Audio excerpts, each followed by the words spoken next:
ও মা, কি হলো? মারলে কেন আমাকে? তোকে মারবো না তো পুজো দেব? কি বললি তুই শয়তান? ঠিকই তো বললাম, আই লাভ ইউ। আবার তো কি হয়েছে? লজ্জা করে না তোর বড় অপুকে আই লাভ ইউ বলতে? আরে লজ্জা করবে কেন? সত্যিটাই তো বললাম। আর আপু, তাতে কি হয়েছে? আরে তুমি টেনশন নিও না, তুমি তো আর আমার আপন বোন না। আর মামাতো বোনকে বিয়ে করা তো নিষেধ নাই। আর তাছাড়া তুমি তো মাত্র 1 বছরের বড়। নো প্রবলেম, এটা কোনো ব্যাপারই না। ওই শয়তান, তোর ঘ্যানের বন্ধ করবি নাকি আরো কয়টা লাগবে? আরে তোমার কানে প্রবলেম তো ডাক্তার দেখাও না কেন? মানে তুই কি বলতে চাচ্ছিস? আমি বলতেছি তোমাকে ভালোবাসি, আর তুমি বলতেছো ঘ্যানর ঘ্যানর করতেছি। আজীব তো। ও মাই গড, আমি কি যে করি! কেন, কি করবে আবার? আমাকে ভালোবাসো, তাহলে তো সব সমস্যার সমাধান হইয়া যায়। ওই শয়তান, তুই কি দিয়ে তৈরি রে? তুই শোনা, ওসব উল্টাপাল্টা কথা বাদ দাও। আমি তোমার স্বামী হব, আর তুমি আমার বউ হবে, এটাই ফাইনাল। আর বউ তো জামাইয়ের পাঁজরের হাড্ডি দিয়া তৈরি, বুঝলা মাই ডিয়ার পাগলি? উফ, কি যে করি, এ তো আমাকে পাগল করে ছাড়বে। আমিও তো চাই তুমি পাগল হও, শুধুই আমার জন্য। খাটিয়ে চড় দেবো একটা। দাও, না করলো কে জানো? খবরদার, আমার নাম রিয়া। কতদিন বলেছি এইসব উল্টাপাল্টা নামে আমাকে ডাকবি না। আমি ভালোবেসে যা ডাকবো তাই শুনতে হবে, পারলে ঠেকিও। ওই, তুই আমাকে এত জ্বালাতন করিস কেন রে? আরে আমার জন্ম হয়েছে তোমাকে জানানোর জন্য, আর তোমার জন্ম হয়েছে আমার জ্বালাতন সহ্য করার জন্য। শোনা, দেখ, তুই আমার কাজিনের মতোই থাকবি, ডিঙ্গাবার চেষ্টা করবি না। আমি তোর সিনিয়র, কথাটা মনে রাখবি। সিনিয়র বলেই তো ভালোবাসি, জুনিয়র হলে তো স্নেহ করতাম। কথাটা বলেই হাসিতে মেতে উঠল রাজ। রিয়া রাগে ক্ষোভে আর কিছু না বলে সে কলেজ ক্যাম্পাস ত্যাগ করলো। রাজ হেসেই যাচ্ছে। রিয়া আর রাজ মামাতো ভাই বোন। দুজনের বাবাই শহরের নামকরা কোম্পানিতে চাকরি করে। আলাদা কলেজে অ্যাপয়েন্টমেন্ট থাকলেও একই ভার্সিটিতে পড়ে ওরা দুজন। যদিও রিয়া রাজের থেকে বয়সে আর ক্লাসের দিক থেকেও বড়, রাজ রিয়াকে অনেক দিন ধরেই ভালোবাসে। বেশ চঞ্চল স্বভাবের বলেই মনের কথাটা নির্দ্বিধায় বলতে পারে রাজ। কিন্তু রিয়ার কাছে যেন রাজ তার চোখের বালি। ওর কাছ থেকে পালাতে পারলেই সে বাঁচে। বিকেলে বাসায় এসে চেঁচামেচি শুরু করে দেয় রিয়া। বাবা! কিরে, কি হয়েছে? বাসায় এসে এভাবে চিৎকার চেঁচামেচি করে দিয়েছিস কেন? বাবা, ওই রাজকে কিছু বলবা কিনা? আমার লাইফটা হেল করে দিচ্ছে ছেলেটা। ওই ছেলের জন্য আমি ক্যাম্পাসে গিয়ে শান্তি পাই না। এ পাগলি, ছেলে করছিস কেন? ও না তোর কাজিন? হ্যাঁ, কাজিনকে জাস্ট কাজিনের মতোই থাকতে বলবা। ফোন করে বলে দিও ও যেন ওর লিমিট ক্রস না করে। এ কথা বলেই হনহন করে নিজের রুমে চলে যায় রিয়া। পিছন থেকে রেহান আহমেদ বলতে লাগলো, যাক বাবা, এর আবার কি হলো? আর আজই বা কি করলো? হ্যালো মামা, বলো। এ পাজি রিয়ার সাথে কি করেছিস? ওর সাথে একদম দুষ্টামি করবে না, নইলে মার খাবি বলে দিলাম। কি করেছিস কি? মামা, তুমি কি আমার রিয়া জানোর কথা বলছো? না, আমার বাপের মাতার কথা বলছিস। রাখছি, তোর সাথে কথা বলে পাগল হতে চাই না। হ্যাঁ তাই করো, আমাদের স্বামী স্ত্রীর কথার মাঝে তুমি এসো না। কি বললি? কারা স্বামী স্ত্রী? কেন, আমি আর আমার ওয়াইফ। হায় হায়, এ কি অলক্ষণের কথা! তুই আবার কবে বিয়ে করলি? এখনো করিনি মামা, তবে করব। কাকে? কেন, এ কি মামা, তুমি জানো না আমার রিয়া জানো কে? বুঝলা? রাখি, বাই বাই, টাটা। ফোনটা কেটে দিল রাজ। রিয়ার বাবা ফোনের দিকে তাকিয়ে আছে আর হাসছে। পরের দিন ক্যাম্পাসে কয়েকজন বন্ধু নিয়ে বসে আছে রাজ। এমন সময় রিয়া ঢুকলো ভার্সিটির প্রাঙ্গণে। সানিকে দেখিয়ে বলল, এই দেখ, তোর ভাবি চলে এসেছে। কে আমার ভাবি? ওই আমার রিয়া জানো। শোন, ও কিন্তু তোকে পছন্দ করে না। তাহলে তুই কেন বেহার মতো ওর পিছনে পড়ে আসিস? আমার কাছে কিন্তু তোর সবকিছুই বাড়াবাড়ি লাগছে। আরে থাম তো, বক বক করিস না, দেখতে দে। দেখ ওকে কি দেখতে লাগছে। সত্যি রে, আজ রিয়া ভাবিকে সত্যি অনেক কিউট লাগছে। ওই সানির বাচ্চা, তুই রিয়াকে ভাবি বললি কেন? যাক, ভালোই করেছিস। মানে এবার তাকিয়ে দেখ মামা। রিয়া বান্ধবীদের সাথে ভার্সিটির বড় বট গাছের নিচে বসে আছে আর আড্ডা দিচ্ছে। তখনই রাজ দৌড়ে সেখানে চলে আসলো, এসেই বলতে লাগলো, ও রিয়া, রিয়া, ওই সানির বাচ্চা আজ তোমাকে ভাবি ডেকেছে। আমি তো জানি তুমি রাগ করবা না, বরং খুশি হইছো। ঠিক বলছি না? এই শয়তান, সমস্যা কি তোর? হবু বরকে কেউ শয়তান বলে? বোকা। এইবার কিন্তু বেশি হয়ে যাচ্ছে। আমি কিন্তু ফুবাকে বলে দিব। ভালোই হবে, আমাদের বিয়ের ডেটটা তাহলে তাড়াতাড়ি ফিক্সড করে নিবে তারা। আমরা তাড়াতাড়ি একে অপরের কাছাকাছি আসতে পারবো। যাই হোক, কবে বলবা বাবাকে? এ কে রে ভাই, বলি এক আর বুঝে আর এক। আমি ঠিকই বুঝি, তুমি বুঝতে চাও না। হুম। যাবি এখান থেকে? যদি না যাস তাহলে দিব 2টা চর। তো দাও না, আমাকে বলছো কেন? চর খেলে মাথার জটগুলো খুলবে, তাহলে আমার কথাগুলো তোমার মাথায় তাড়াতাড়ি ঢুকবে। যাবি এখান থেকে? যাচ্ছি। হুম, এভাবে মানুষ মানুষকে ধমক দেয়? হন হন করে চলে গেল রাজ। রিয়া কপাল কুঁচকে নিচের দিকে তাকিয়ে বসে আছে। রাতে বাসায় ডাইনিংয়ে খেতে বসলো রিয়া, সাথে মা আর বাবা। রিয়া খাচ্ছেই এমন সময় কাঁদতে শুরু করলো সে, আর বলল, মা পানি দাও তাড়াতাড়ি। পানির গ্লাসটা হাতে নিয়ে ঢক ঢক করে সবটুকু পানি খেয়ে নিল রিয়া। আরো ভাত খাওয়া শুরু করতেই কিছু মনে বাজলো তার। তখন তার মাকে বলল, মা তুমি তো আমাকে পানি দাওনি, তাহলে আমাকে পানি দিল কে? তোমার প্রেমিক দিয়েছে। রিয়ার কানের কাছে চিৎকার দিয়ে বলে উঠল রাজ। ওর কথা শুনে রিয়া সহ সবাই হার্ট অ্যাটাক করার মতো অবস্থা। সবার সামনে, ইনফ্যাক্ট বাবার সামনে কি করে এই কথা বলতে পারে ও? রাজকে দেখে রিয়া তার মাকে বলল, মা ও আমাদের বাসায় কি করছে? এটা কোন ধরনের কথা রিয়া? এটা রাজার মামার বাসা, যখন খুশি তখনই আসতে পারে। এতে এত কথার কি আছে? ঠিক আছে মা, কিন্তু তখন বাবার সামনে ও এসব বাজে কথা কেন বললো? কোন বাজে কথা? বললো যে ও আমার প্রেমিক। ও এই কথা? তা ওর কথাকে এত সিরিয়াসলি নিস কেন তুই? জানিস না ছেলেটা অনেক দুষ্টু, দুষ্টুমি করে এসব বলে। ছোট একটা ছেলে। ও এতটাও ছোট না মা, ভার্সিটিতে পড়ে। আর ওর এইসব দুষ্টুমি ওর কাছেই রাখতে বলবা, আমার কাছে যেন না আসে। রাগে হন হন করতে করতে ছাদে গিয়ে বসলো রিয়া। রাগে ফুলছে সে, যাকে সে সহ্য করতে পারে না, আর সে কিনা ওর জীবনটা হেল করে দিচ্ছে। চোখ বন্ধ করে রাতের অপরূপ দৃশ্য অবলোকন করছে সে। হঠাৎ কেউ যেন পিছন থেকে চোখ ঝাপটে ধরলো। চোখ খুলে দেখলো সামনে রাজ দাঁড়ানো। রাগে ফুলছে রিয়া, তবুও নিজের রাগটাকে কিছুটা কন্ট্রোল করে বলল, তুই এখানে কেন? এমনি। তুমি এখানে কি করছো? আর মেয়ে মানুষ রাতের বেলা ছাদে কি করো? এটা আমার বাসা, আমি আমার যখন খুশি এখানে আসবো। তাতে তোর কোনো প্রবলেম? এটা একান্তই আমার পার্সোনাল ম্যাটার, আর আমার পার্সোনাল কাজে নাক গলাতে আসবি না, ফল অনেক খারাপ হবে। সে যাই হোক, তুমি আজ থেকে ছাদে আসা কমিয়ে দেবে। বলা যায় না কে কোন দিক দিয়ে লাইন মারে। কি তোর এত বড় সাহস? কি মনে করিস তুই নিজেকে? সালমান খান নাকি শাহরুখ খান নাকি অন্য কিছু? কেন আমার পিছে পড়েছিস?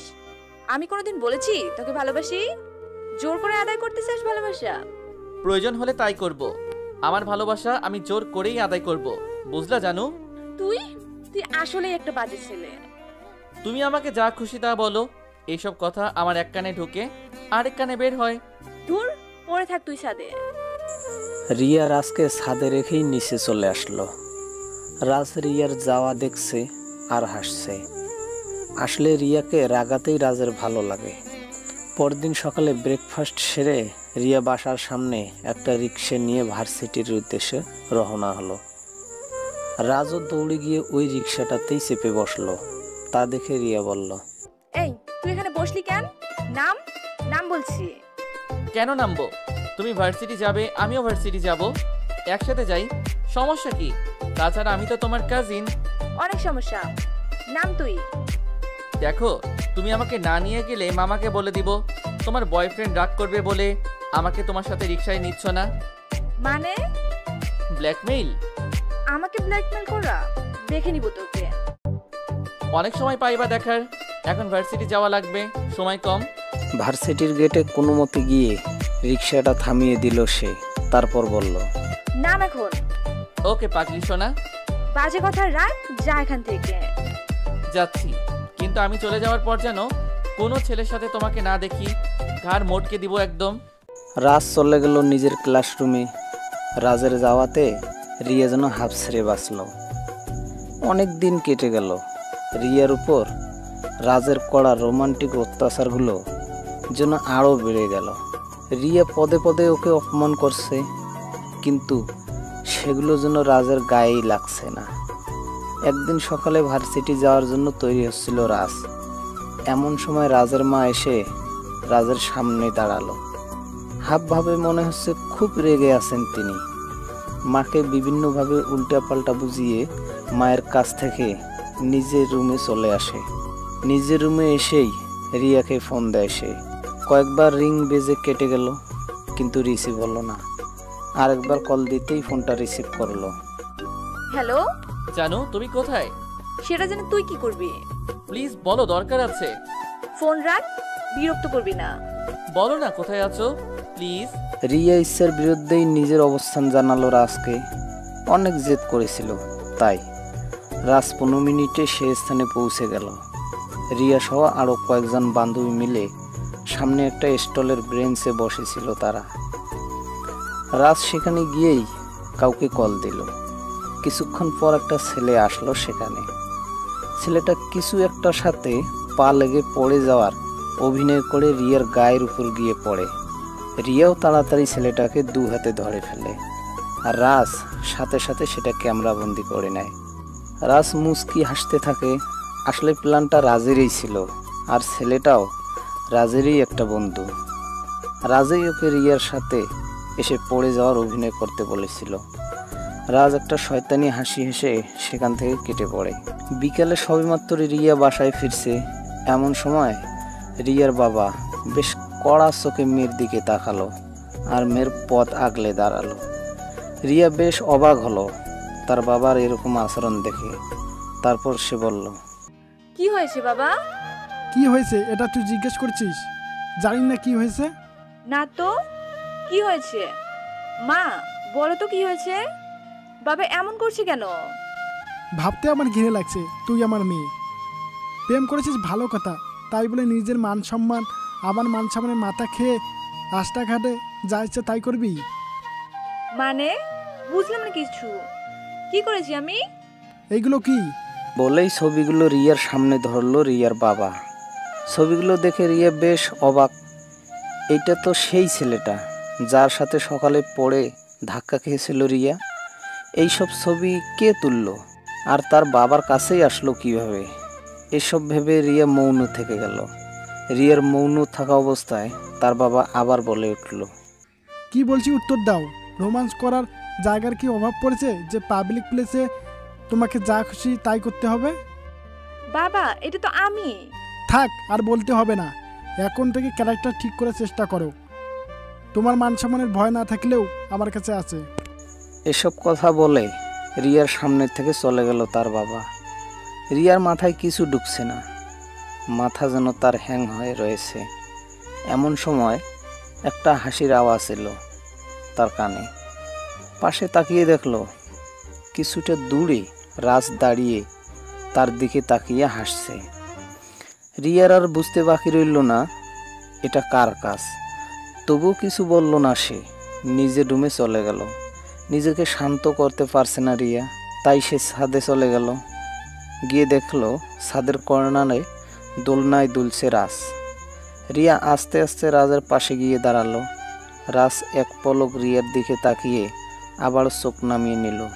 তারপর রিয়া রাজকে বলল, কেন করছিস এমন? কি করেছি? আমি ভালো করে জানি কাজটা তোর, আর ওই ছেলেটা যে তোর বন্ধু সেটাও জানি। আমি তো ওর ধাক্কাটা সামলালাম, আর তুই এটাই ইউজ করলি। আসলে এটা আমার প্ল্যান ছিল, তোমাকে সাহায্য করার জন্য। এসবের মানেটা কি তুই আমাকে বলবি? মানে একবারে পানির মতো পরিষ্কার। তুমি আমার মায়ের কাছে নালিশ করে বকা শুনিয়েছো, তাই আমিও তোমাকে বকা শোনালাম। ব্যাস 50-50। শুধু এতটুকুই বলছি, শোন, আজ থেকে তোর প্রতি আমার ঘৃণা আরো বেড়ে গেল। কথাগুলো বলেই ছাদ থেকে চলে গেল রিয়া। আর রাজ ছলছল দৃষ্টিতে তার দিকে তাকিয়ে থাকলো। এই প্রথম রাজের মনে রিয়ার কথাগুলো দাগ কাটলো। তার অপমানে অপমানিত বোধ করলো সে। সেদিন রাজ মামার বাসায় আর থাকলো না, নিজের বাসায় চলে এলো। কেন যেন রিয়ার বলা ঘৃণার কথাটা সে মেনে নিতে পারছে না। বাসায় এসে নিজের রুমে ঢুকে দরজা লক করে দিল সে। সন্ধ্যা গড়িয়ে রাত হয়ে গেল। রাজের মা আসমা বেগম কিছুক্ষণ পর পর ছেলেকে ডাকছে, কিন্তু কোনো সাড়া পাচ্ছে না। কিছুটা চিন্তায় পড়ে গেলেন তিনি। তার এই চঞ্চল ছেলে কখনো এরকম তো করেনি, আজ হঠাৎ কি হলো? কিছুক্ষণ পর রাজের বাবাও চলে এলো, এসে ডাকতে লাগলো। বাবু, রাজু বাবু, কি হয়েছে তোমার? কেউ কি কিছু বলেছে? অন্তত আমাকে বলো। কেউ কিছু বলেনি আব্বু। তাহলে মন খারাপ করে আসো কেন? এই এমনি মাথা ব্যথা করছিল তাই। মাথা ব্যথা? আমাকে ফোন করে বলনি কেন? তোমার মাকে বলতে পারতে। চলো। কোথায় যাব আব্বু? তোমাকে নিয়ে ডাক্তারের কাছে যাব। আব্বু সামান্য ব্যথা, এখন ঠিক হয়ে গেছে। ঠিক আছে, তাহলে ফ্রেশ হয়ে এসো, একসাথে বসে ডিনার করব। এভাবেই দিন চলতে থাকলো। রাজ এখনো আগের মতোই চঞ্চল রয়ে গেছে। যদিও সেদিন রাতে মন খারাপ করেছিল, কিন্তু পরের দিন সকাল থেকেই সব কিছু মাথার মেমোরি থেকে ডিলিট করে দিয়েছে সে। এটাই তার স্বভাব। কারো দেওয়া কষ্ট গেঁথে রাখতে পারে না সে, সব ভুলে যায়। রাজের এক্সাম শুরু হয়ে গেল। এক্সামের কারণে দিন রাত বেশ পড়তে হচ্ছে তাকে, যার জন্য রিয়ার সাথে আগের মতো দেখা হচ্ছে না তার। রিয়াও বেশ খুশি এতে, মনে মনে দোয়া করে যেন সারা জীবনে রাজের এক্সাম লেগে থাকে। শেষ এক্সামের আগের দিন রাতে রাজ টেবিলে বসে পড়ছিল। হঠাৎ রিয়ার চিন্তা মাথায় ঢুকলো তার। সঙ্গে সঙ্গে কল দিল তাকে। প্রথমবার রিং হতেই রিসিভ হয়ে গেল। বেশ অবাক হয়ে রাজ বলল, কি ব্যাপার আমার রিয়া জানো? আমার ফোনেরই অপেক্ষায় ছিলে মনে হচ্ছে। আমার তো খেয়ে দিয়ে কোনো কাজ নেই যে তোর মতো একটা শয়তানের ফোনের অপেক্ষায় থাকবো। ফোনে গেমস খেলছিলাম, তাই কল আসতেই রিসিভ হয়ে গেছে। সে যাই হোক, কি করছো এখন? আজাইরে সময় নষ্ট করছি আর কি। মানে তোর মতো একটা আজাইরের সাথে কথা বলছি, আর এইটা তো কোনো কাজ না, তাই না? আর কাজ না করে সময় লস মানেই আজাইরের সময় নষ্ট করা। দেখো রিয়া জানো, আদাইরা বলো আর যাই বলো, সবটা কিন্তু তোমারই। তো তোমার নিজের জিনিসকে সম্মান দিতে শিখো। যে শাট আপ, কতবার বলেছি আমাকে এইসব বাজে নামে ডাকবি না। আর তুই আমার হবি কোন দুঃখে রে? কোন দুঃখে আমি তোমার হব না? তোমাকে ভালোবাসি তো, তাই সেই সুখেই আমি তোমার হব। ধুর। ফোনটা কেটে দিল রিয়া। রাজ ছলছল চোখে ফোনের স্ক্রিনের দিকে তাকিয়ে আছে। ইদানিং রিয়া তাকে অনেক বেশি অ্যাভয়েড করছে, যেটা মানতে পারছে না রাজ। তাও রিয়ার পিছনে আটার মতো লেগে আছে। পরের দিন এক্সাম শেষে ভার্সিটির গেট দিয়ে বের হতে যাবে, এমন সময় দেখলো রিয়া একটা রিক্সা থেকে নামছে। হয়তো মাত্রই এসেছে। রাজ দৌড়ে রিয়ার সামনে হাসি মাখা মুখ নিয়ে দাঁড়ালো আর বলল, রিয়া জানো, কখন এলে? আমাকে দেখতে এসেছো বুঝি? আমি জানতাম তো আজ আমার লাস্ট এক্সাম, তুমি আসবেই। এই শুন, ফুপাকে গিয়ে বল তোকে হেমায়তপুর নিয়ে যেতে, গিয়ে মাথার ট্রিটমেন্ট করা, বুঝলি? অসভ্য কোথাকার।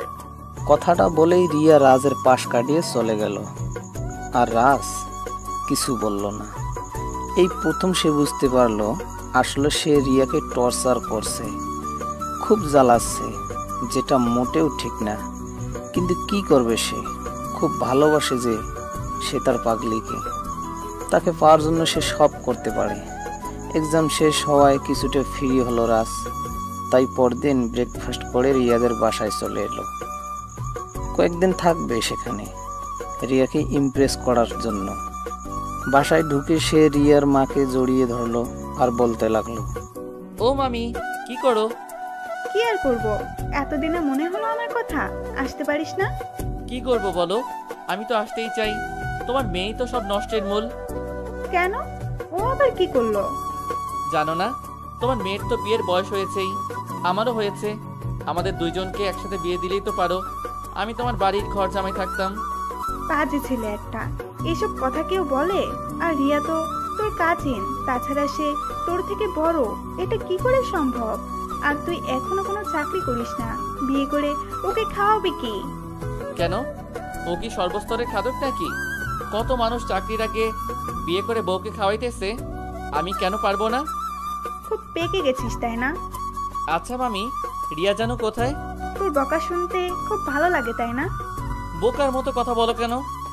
বকা শুনতে কারো ভালো লাগে নাকি? তাহলে অপছন্দ করে জেনেও ওই নামে কেন ডাকিস বারবার? ভালোবেসে ডাকি তো, তাই ভালো লাগে না। ভালোবাসা থাকলেই বুঝতা এইটার মাঝে যে কি মধু আছে। থাক, তোর মধুর আর দরকার নাই। লাইলি মজলু হয়েছে তো তাই আসতে ভালোবাসা দেখাতে। সেদিন দুপুরবেলা জোরপূর্বক মামিকে সেসব খাবারগুলো রান্না করতে বাধ্য করলাম যেগুলো রিয়া ডিসলাইক করে, এবং সেই খাবারগুলো নিজেই টেবিলের উপরে সাজিয়ে রেখেছি। আজকে রিয়াকে নিয়ে যে অন্যরকম মজা করতে হবে ভাবতেই অনেক খুশি লাগছে আমার। 1:30-এ রিয়া বাসায় ফিরল। বাসায় এসে কারো কোনো সাড়া পেল না সে। পরে ওয়াশরুমে ঢুকে ফ্রেশ হয়ে 20 মিনিট পর ওয়াশরুম থেকে বেরিয়ে এলো। তখনও চারিদিকে নিস্তব্ধতা। নীরবতা ভেঙে সে বলে উঠল, মা, খিদে পেয়েছে, খাবার দাও। পাশের রুম থেকে মামি বলে উঠল, খাবার টেবিলে রাখা আছে দেখ। রিয়া আপন মনেই টেবিলে গিয়ে বসলো। টেবিলে অনেকগুলি বাটি ঢাকনা দিয়ে ঢাকা আছে। রিয়া একটা প্লেটে ভাত নিল, তারপর একটা বাটি নিয়ে ঢাকনা সরাতেই দেখতে পেল তাতে আলুর ভর্তা রাখা। মেজাজ হালকা খারাপ হলো তার। এটা রেখে আরেকটা বাটি থেকে ঢাকনা সরাতেই দেখল ওতে ডাল ভাজি আছে। ততক্ষণে রাগ চূড়ান্ত সীমায় পৌঁছে গেছে তার। কোনো মতে রাগটা কন্ট্রোল করে আরেকটা বাটি নিয়ে দেখল তাতে ডিম ভাজি। তখন সে চিৎকার শুরু করে দিল, এই বাড়িতে কি আমাকে খেলনা মনে হচ্ছে নাকি? কে করেছে এগুলো? মা, মা! কি ব্যাপার, এত চিৎকার করছিস কেন? বাসায় কি ডাকাত পড়ছে নাকি? এগুলো কি? কোনগুলো? আমি খেতে এসেছি আর তোমরা আমার সাথে মজা করছো।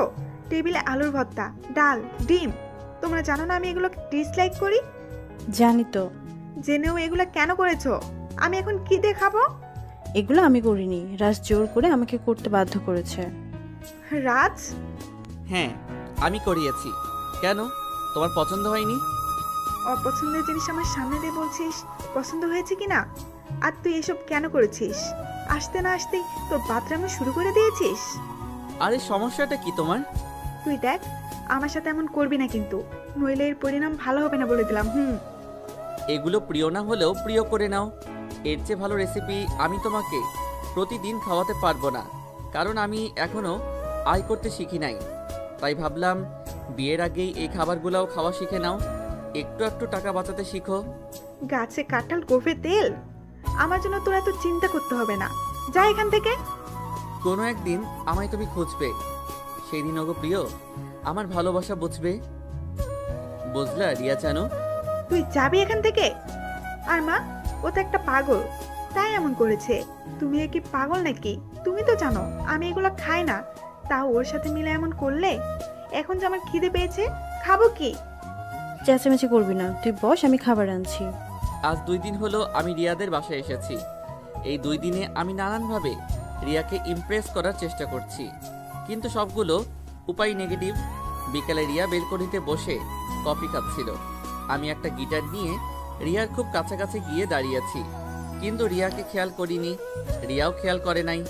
পরে চোখ বন্ধ করে গিটারের সুর তুলতে গিয়ে কফির কাপটাই লেগে রিয়ার হাতের কফি রিয়ার গায়ে পড়ে যায়।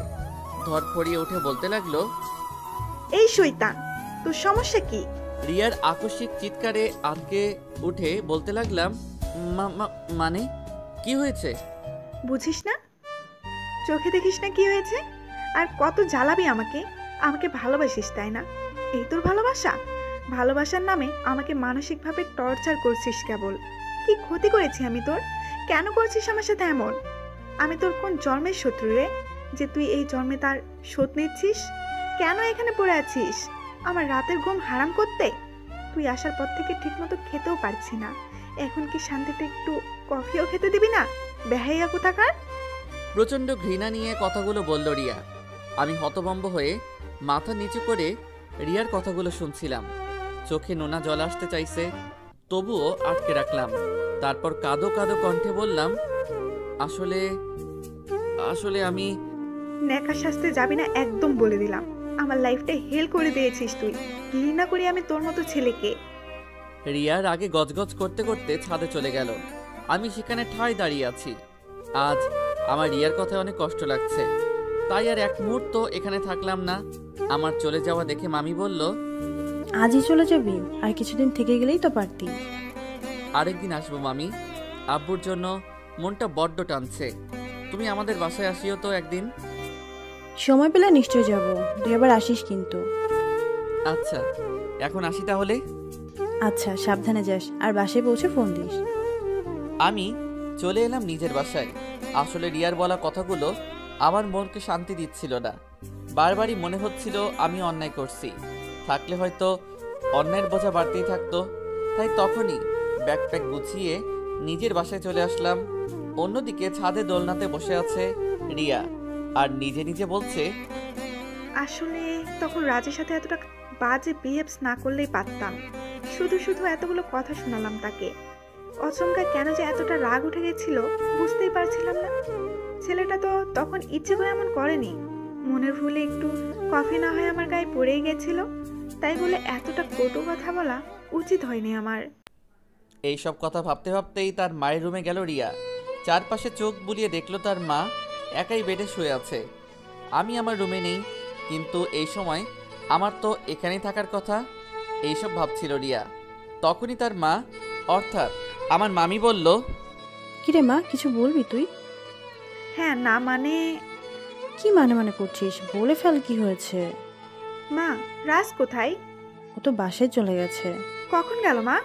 তখন তো দেখে গেলাম বাসায় আছে। বিকেলেই গেছে। দেখলাম ছেলেটার মন খারাপ, জিজ্ঞেস করতে বলল ওর বাবার জন্য নাকি মন টানছে, তাই চলে গেল। কিন্তু ওর তো কয়েকদিন থাকার কথা ছিল। হ্যাঁ, কিন্তু হঠাৎ যে কি হলো। আচ্ছা, বাদ দে। রিয়া রুমে চলে গেল। নিজের কাছে খুব খারাপ লাগছে এখন তার। পরদিন আমি আমার বন্ধু আকাশকে কলেজ ক্যাম্পাসে বসে বললাম, আচ্ছা আকাশ, বলো তো ভালোবাসা মানে কি শুধুই কষ্ট? কেন, কি হয়েছে রে রাজ? কিছু হয়নি, বল না। জানি না তো, আমি তো কখনো কাউকে ভালোবাসিনি, তাই এর মানেও বলতে পারি না। তুই রনিকে গিয়ে জিজ্ঞাসা কর। থাক, তোকে কিছু বলতে হবে না। খামোকা টেনশন করে মাথা খারাপ করতে পারবো না। ফুচকা খাবো, চল একটু আড্ডাবাজি করে আসি। তাই চল। মনের মধ্যে অনেক কষ্ট থাকলেও সবার সামনে স্বাভাবিক থাকার আপ্রাণ চেষ্টা করছি। ফুচকা খাওয়া শেষ হলেই ক্লাসে যেতে চাইলে কোথা থেকে যেন সামনে এসে রিয়া দাঁড়ায়। আমি অবাক হয়ে রিয়ার দিকে তাকিয়ে আছি। তারপর রিয়া আমাকে জিজ্ঞাসা করলো, তুই চলে এলি কেন কাল? আব্বুর কথা মনে পড়ছিল তাই। আমার কথায় কষ্ট পেয়েছিস তুই? নিজের খেয়ে নিজের পড়ে শুধু শুধু অন্যের কথায় কষ্ট পেতে যাব কেন? সরি। কেন সরি আবার কিসের জন্য? কালকে তোকে ওইভাবে কথাগুলো বলা আমার ঠিক হয়নি, তার জন্য আমি সরি। ও আচ্ছা, আমার ক্লাসের দেরি হয়ে যাচ্ছে, পরে কথা হবে। আচ্ছা, তাহলে এখন যা, পরে কথা হবে। আমি চলে আসলাম ক্লাসে। রিয়াও নিজের গন্তব্যস্থলে গেল। সরি বলাটা যেন তার কর্তব্য ছিল, সেটা বলতে পেরেই তার শান্তি। দিন যেতে লাগলো। আমি এখন আগের মতোই চঞ্চল আছি। যদিও সেদিন অনেক অভিমান ছিল রিয়ার উপর, কিন্তু সরি বলার পর তা গলে পানি হয়ে গেল। এখনও রিয়াকে সামনে পেলে আমার ভালোবাসার ঝুড়ি নিয়ে হাজির হয়ে দাঁড় হই তার সামনে। রিয়া এত যে বিরক্ত হয় তাও সেটা সামনে নেই আমি। এখন আমার বিশ্বাস, সরি যেহেতু বলেছে তাহলে নিশ্চয়ই সে আমাকে ভালোবাসবেই। সেদিন রিয়া তার কয়েকজন বন্ধু বান্ধবী নিয়ে ক্যাম্পাসে বসে আড্ডা দিচ্ছিল। তাদের মধ্যে একটা ছেলে ছিল যে রিয়ার সাথে খুবই ঘনিষ্ঠভাবে বসেছিল। আমার নজর থেকে সেটা এড়ায়নি। রাগে ফুঁসতে ফুঁসতে রিয়া সহ বাকিদের সামনে গিয়ে হাজির হলাম। আমি বেশ রাগী লোকে তার দিকে তাকিয়ে আছি। তারপর রিয়াকে বললাম, ও রিয়া, এই ছেলেটা কে আর তোমার সাথে এভাবে লেগে আছে কেন? রাজ, লেগে থাকা মানে তুমি কি বোঝাতে চাচ্ছ? বুঝো না? এই ছেলে, তুই আমার জানুর সাথে লেপটে আছিস কেন? সর বলছি এখান থেকে। Just set up. কি বাজে কথা বলছো? রিয়া কি বলছে এইসব ছেলেটা? ও কি বলবে? ও কি বলবে? আমার কথা শোন, লজ্জা নেই তোর? একটা ছেলে হয়ে আরেকটা পর নারীর সাথে ঘনিষ্ঠভাবে বসে আছিস, বেয়াদব কোথাকার। রিয়া, ও কিন্তু ওর সীমা ছাড়িয়ে যাচ্ছে। ওকে কিছু বলবা নাকি আমি এখান থেকে চলে যাব? যা না, কে তোকে না করেছে? হাত ছাড় বলছি, আমার জানুর হাত ছাড়। কথাটা বলেই এক ঝটকায় রিয়ার হাত থেকে ছেলেটির হাত ছাড়িয়ে ধাক্কা দিলে কিছুটা দূরে ছিটকে পড়ল ছেলেটা। রিয়া এইবার আর নিজের রাগকে কন্ট্রোল করতে পারল না, এক ঝটকায় আমার সামনে এসে আমার গালে দিল ঠাসিয়ে চড়। আরেকটা চড় দিতে যাবে, তখনই তমা ওর হাত ধরে ফেলে। বাদ দে না রে ভাই, তুই তো জানিসই ও সহজ সরল একটা ছেলে, তোকে ভালোবাসে, তাই নিহালকে তোর পাশে মানতে পারছে না ছেলেটা। চল আমার সাথে। আমি গালে হাত দিয়ে ছলছল চোখে এক দৃষ্টিতে রিয়ার দিকে তাকিয়ে থাকলাম। রিয়ার চোখে মুখে আজ আগুন জ্বলছে। রিয়া ধীর পায়ে আমার দিকে এগিয়ে আসলো, আমার হাতটা ধরল সে। আমি ছলছল চোখে অবাক হয়ে রিয়ার দিকে তাকিয়ে থাকলাম। রিয়া আবার বলতে লাগলো, এই হাত দিয়ে তুই নেহালকে আঘাত করেছিস তাই না? তোর এত সাহস! তুই কি জানিস আমি রিয়া এখানে তোর কি করতে পারি? আমি চাইলে অনেক আগে তোর সাহায্য করতে পারতাম, কিন্তু তুই আমার কাজিন, শুধুমাত্র এটা ভেবে তোকে আমি সাথ দিয়েছি। কি মনে করিস তুই নিজেকে, আমার বয়ফ্রেন্ড? আরে তোর মতো স্যাসরা ছেলেকে আমি বানাবো আমার বয়ফ্রেন্ড? আমি ছেসরা? হ্যাঁ, স্যাসরাই তো, যে ছেলে নিজের বয়সে বুড়ো কাজিনকে বারবার তার স্যাসরা ভালোবাসার কথা বলতে আসে, আমার কাছে সে স্যাসরা ছাড়া আর কিছুই না। খুব কঠিন গলে কথাগুলো বলছে রিয়া। আমি শুধু অবাক দৃষ্টিতে রিয়ার দিকে তাকিয়ে থাকলাম আর তার কথাগুলো শুনছিলাম। রিয়া আবারও বলতে লাগলো, কি বলেছিস তুই নেহালকে? ও বাজে ছেলে, ও বেয়াদব। আরে ও তোর চাইতে অনেক অনেক ভালো। বাজে তো তুই, নির্লজ্জ তো তুই, যে কিনা বারবার মানা করার সত্ত্বেও নির্লজ্জের মতো আমার পেছনে পড়ে থাকে। নেহাল কোনো বেয়াদব ছেলে না, বেয়াদব তো তুই। আর একটা কথা, কি যেন বলেছিলি তুই? ও আমার কে? তাহলে শুনে রাখ, ওই নেহাল আমার বয়ফ্রেন্ড, ওকে আমি ভালোবাসি আর ওকেই বিয়ে করব। কানে গেছে কথাটা? এবার যা আমার সামনে থেকে, কখনো আমার সামনে আসবি না, থার্ড ক্লাস ছেলে কোথাকার। রিয়ার শেষ কথাটা শুনে যতটা আমি অবাক হয়েছি, তার চেয়ে বেশি অবাক হয়েছে নেহাল আর বাকিরা। নেহাল অবশ্য রিয়াকে আগে থেকেই পছন্দ করে, কিন্তু কখনো বলতে পারিনি। আর রিয়াও নেহালকে জাস্ট ফ্রেন্ড হিসেবেই মানে, কিন্তু আজ ওকে নিজের বয়ফ্রেন্ড ভাবতেই খুশি রেখা বয়ে যাচ্ছে নেহালের শরীরে। আমি কিছুক্ষণ রিয়ার দিকে তাকিয়ে থেকে নেহালের দিকে তাকালাম। নেহালের সামনে গিয়ে মাথা নিচু করে বললাম, আমাকে মাফ করে দিবেন ভাইয়া। আগে জানতাম না আপনারা দুজন দুজনকে ভালোবাসতেন, জানলে কখনোই এর মাঝে আসতাম না। আঘাত করার জন্য দুঃখিত, ছোট ভাই ভেবে মাফ করে দিবেন। ছলছল চোখে কথাগুলো বললাম। তারপর এক দৌড়ে নিজের ক্লাসরুমে চলে গেলাম। আকাশে রনি দূরে দাঁড়িয়ে এতক্ষণ সবটাই দেখেছে। আমার পিছনে তারাও ক্লাসে আসলো, আর ওদিকে নেহাল রিয়াকে বলতে লাগলো, রিয়া, তুমি যে ভালোবাসো কখনো তো বলনি। জানো, আজ আমি অনেক খুশি। I am so happy Riya. Riya কিছু বলছে না, এখনো রাগে তার শরীর কাঁপছে। রিয়ার বান্ধবী মিম বলল, মিথ্যা কেন বললি রিয়া? তুই তো কাউকেই ভালোবাসিস না, সেখানে নেহালের কথা কেন বললি? নেহালের কথা তখন না বললে ওই স্যাসরা ছেলেটা আমাকে শান্তি দিত না, অনেক জ্বালিয়েছে আমাকে। এইবার শিক্ষা হয়েছে, আশা করি আর কোনোদিন ভালোবাসার দাবি নিয়ে আমার সামনে ভুলেও আসবে না। এইটা কিন্তু তোর বাড়াবাড়ি। জানি ছেলেটা তোকে একটু বেশিই জ্বালায়, কিন্তু এটা পেতেও ভাগ্য লাগে। কয়জনের কপালে জোটে এরকম ভালোবাসা? ছেলেটা তোকে সত্যি ভালোবাসে রে। তোর নীতিবাক্য তোর পকেটে ভরে রাখ। নেহাল, আমাকে ভালোবাসতে তোমার কোনো আপত্তি আছে? কি বলছো তুমি রিয়া? আপত্তি থাকবে কেন? তুমি তোমার বাবা মায়ের একমাত্র মেয়ে, তোমাদের টাকা পয়সা বাড়ি গাড়ি কোনো কিছুরই অভাব নেই। তাছাড়া তুমি তো আমার স্বপ্নের রানী, তোমাকে ভালোবাসতে আমার কোনো আপত্তি নেই। ওকে ডান, আজ থেকে তুমি আমার বয়ফ্রেন্ড। কথাটা বলে ভার্সিটি থেকে বেরিয়ে গেল রিয়া। নেহাল যেন এখন চাঁদ হাতে পেল। ক্লাসের এক কোনায় একটা বেঞ্চে বসে মুখটা ভার করে মাথা নিচু করে বসে আছি আমি। আকাশ আর রনি আমার সামনের বেঞ্চে আমার দিকে মুখ করে বসে আছে। আকাশ বলছে, কি শয়তান মেরে বাবা, এতগুলো মানুষের সামনে এভাবে তোকে অপমান করতে পারলো? ইচ্ছা করছিল গিয়ে থাপড়াই। তবে বেশ হয়েছে, তোর এটাই প্রাপ্য ছিল। তোকে কত করে বুঝিয়েছি যে তোকে ভালোই বাসে না, তার পিছনে বেহার মতো ভেবে পড়ে থাকিস না, কিন্তু না, তুই যাবি। এবার প্রেম করার স্বাদ মিটেছে তো তোর? ঘুমটি মেরে বসে থাকলাম আমি। আমার যেন কথা বলার ভাষা হারিয়ে গেছে। নিজের অজান্তে কেঁদে ফেললাম। তা দেখে আকাশ আবার বলতে লাগলো, আরে জীবনটা তোর, এটাকে তোর মতো করে সাজিয়ে নে, জীবনটাকে ঠিক কর। ভালোবাসার জন্য তোকে কারো পিছনে পড়ে থাকতে হবে না, ভালোবাসা তখন তোকে খুঁজে নিবে, দেখে নিস। আমি এবার আকাশকে জড়িয়ে ধরে আরো জোরে জোরে কাঁদতে লাগলাম। এত কষ্ট নিতে না পেরে কাঁদতে কাঁদতে বললাম, তুই এত ভালো কেন রে? এত ভালোবাসিস কেন আমায়? এত ভালোবাসা কি আমার কপালে সইবে? ছেড়ে যাবি না তো আমাকে? আমার কথায় আকাশের রনি হেসে দিল। আমি ছলছল চোখেই মুচকি হাসলাম, না হলে যে ওদের মন খারাপ থাকবে। পরের দিন আর ভার্সিটিতে গেলাম না। সেদিন কলেজ থেকে ফিরে সোজা ছাদে চলে গেলাম। সকালে উঠে ফ্রেশ হয়ে নিজেকে স্বাভাবিক করে বাবা মায়ের সাথে ব্রেকফাস্ট করে নিলাম। ব্রেকফাস্ট করে নিজের ফোনটা হাতে নিয়ে সোজা ছাদে চলে গেলাম। ছাদের কর্নারে একটা চেয়ার পাতা, চেয়ারটায় বসে ফোনের কন্ট্যাক্ট নাম্বারে চোখ বোলাচ্ছিলাম। তখনই সামনে জানু নামে সেভ করা নাম্বারটা চলে আসলো। কিছুক্ষণ নাম্বারটার দিকে তাকিয়ে নাম্বারটা ডিলিট করে দিলাম। থাকলে যদি কখনো মনের ভুলে রিয়াকে বিরক্ত করি, না, আমি আর রিয়ার কাছে ছ্যাঁচড়া হতে চাই না। চোখ বন্ধ করে চেয়ারে হেলান দিয়ে বসে আছি। তখনই ঝুমঝুম করে বৃষ্টি শুরু হলো। যখন বৃষ্টি কমলো তখন নিচে এসে ওয়াশরুম থেকে ফ্রেশ হয়ে নিজের রুমে শুয়ে পড়লাম। টানা 1 সপ্তাহ জ্বরে ভুগছিলাম, তাই এই 7 দিনে ভার্সিটি যেতে পারিনি।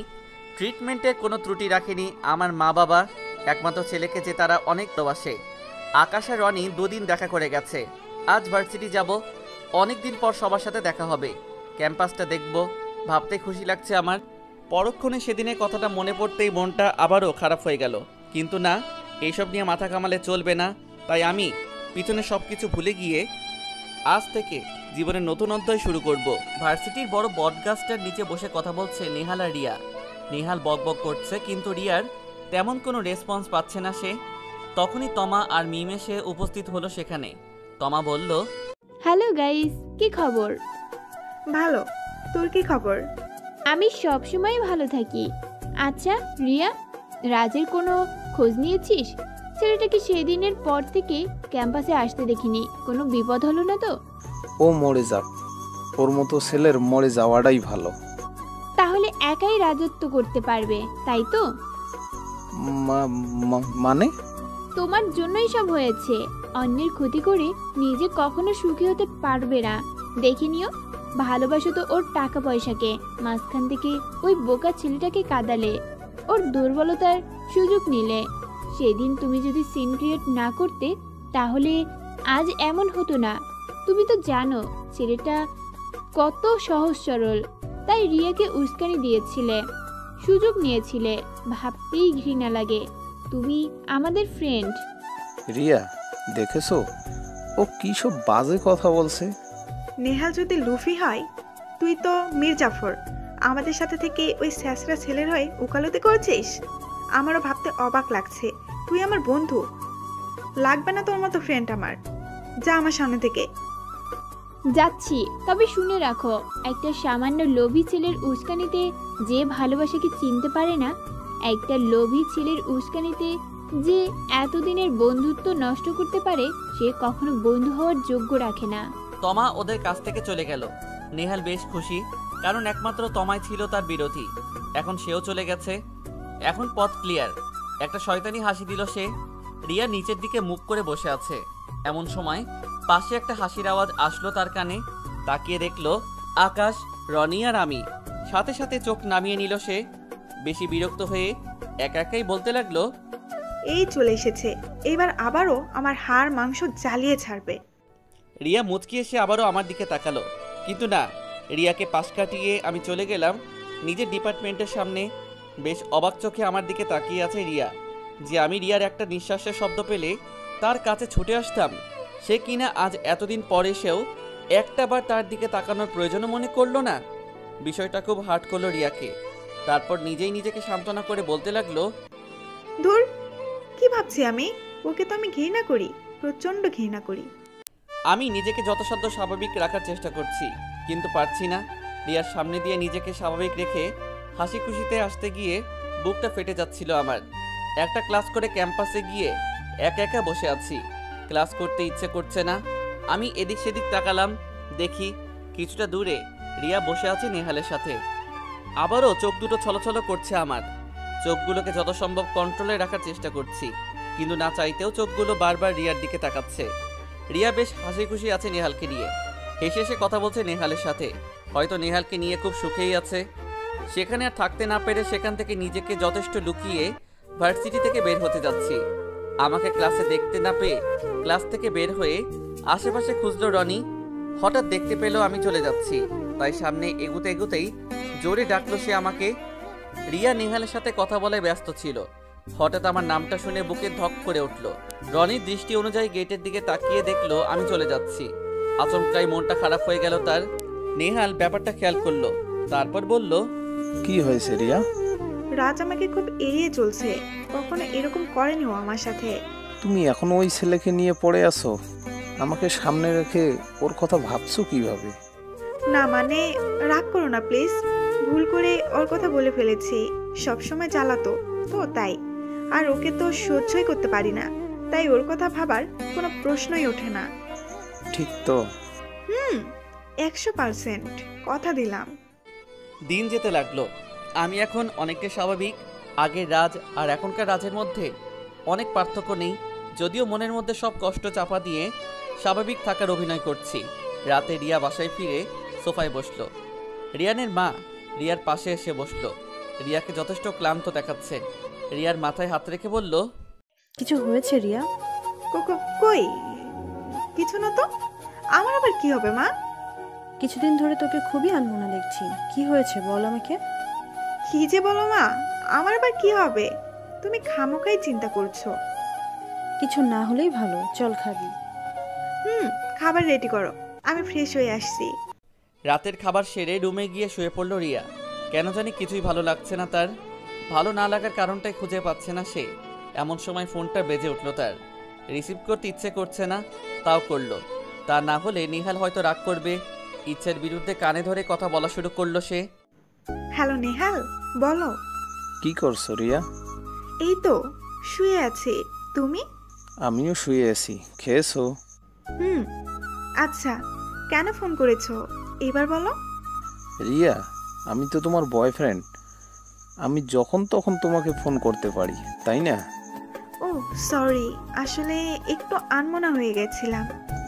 হ্যাঁ, ইদানিং তুমি খুবই আনমনা।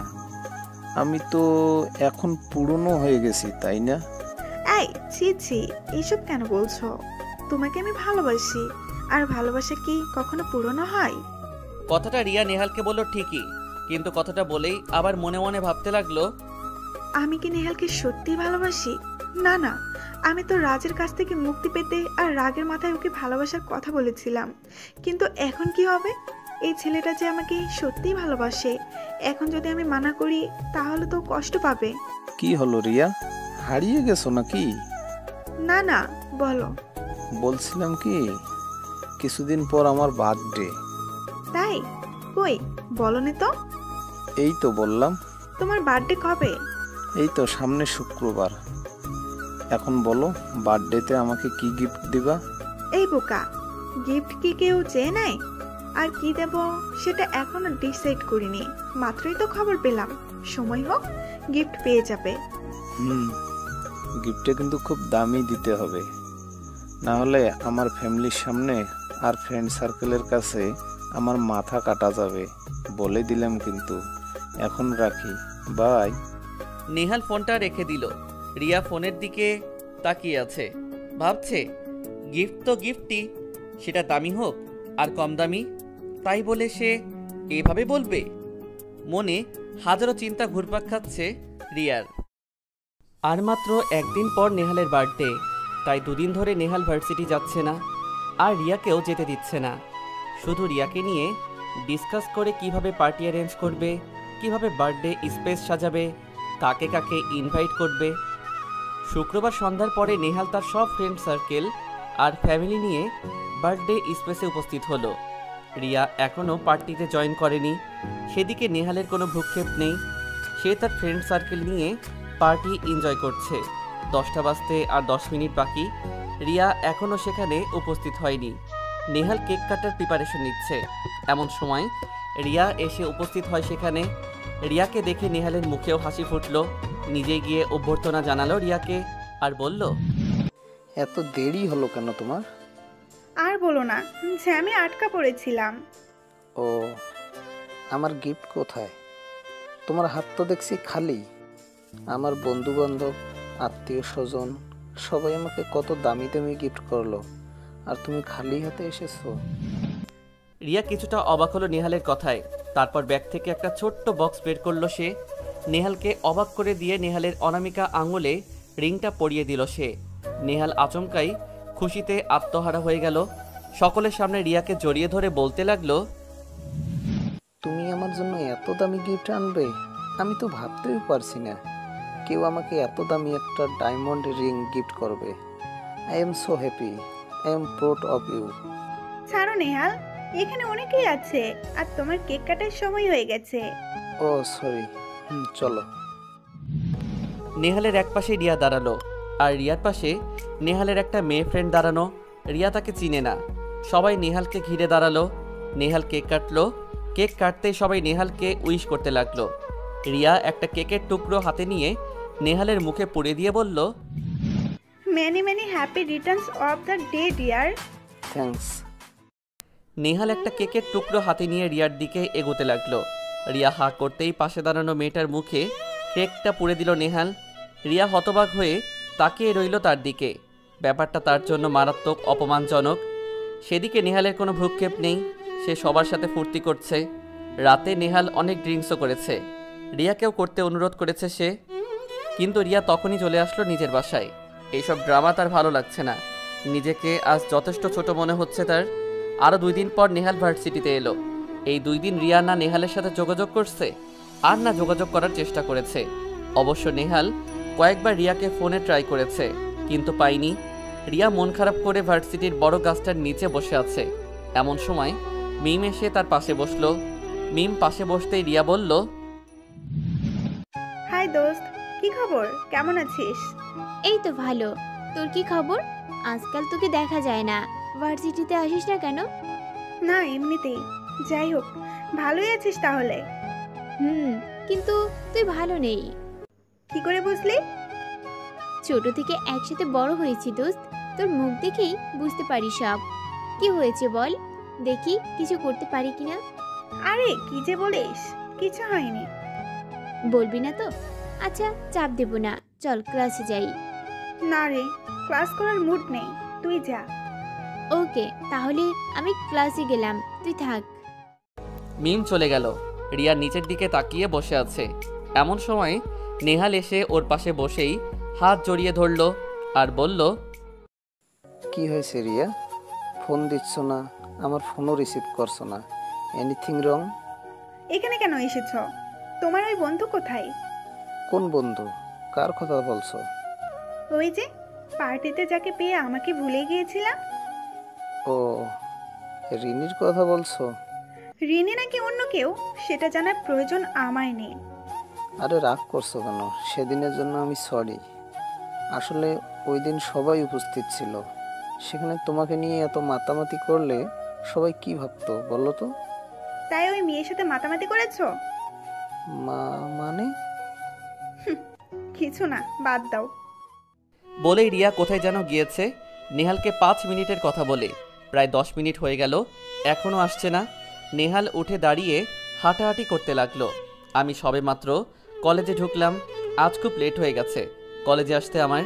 তারা হুড়ো করে আসতে গিয়ে আচমকাই নেহালের সাথে ধাক্কা খেলাম। আমি মাথা উঁচু করে সরি বলতে যাব, তখনই দেখলাম নেহাল। কিছুক্ষণ তাকিয়ে থেকে তারপর বললাম, সরি, আমি দেখতে পাইনি। নেহাল আমার শার্টের কলারটা চেপে ধরে বলল, দেখতে পাওনি নাকি দেখেও না দেখার ভান করছো? মানে? বললাম তো আমি দেখতে পাইনি, আমি দুঃখিত। কিরকম বেয়ায়া ছেলে রে বাবা।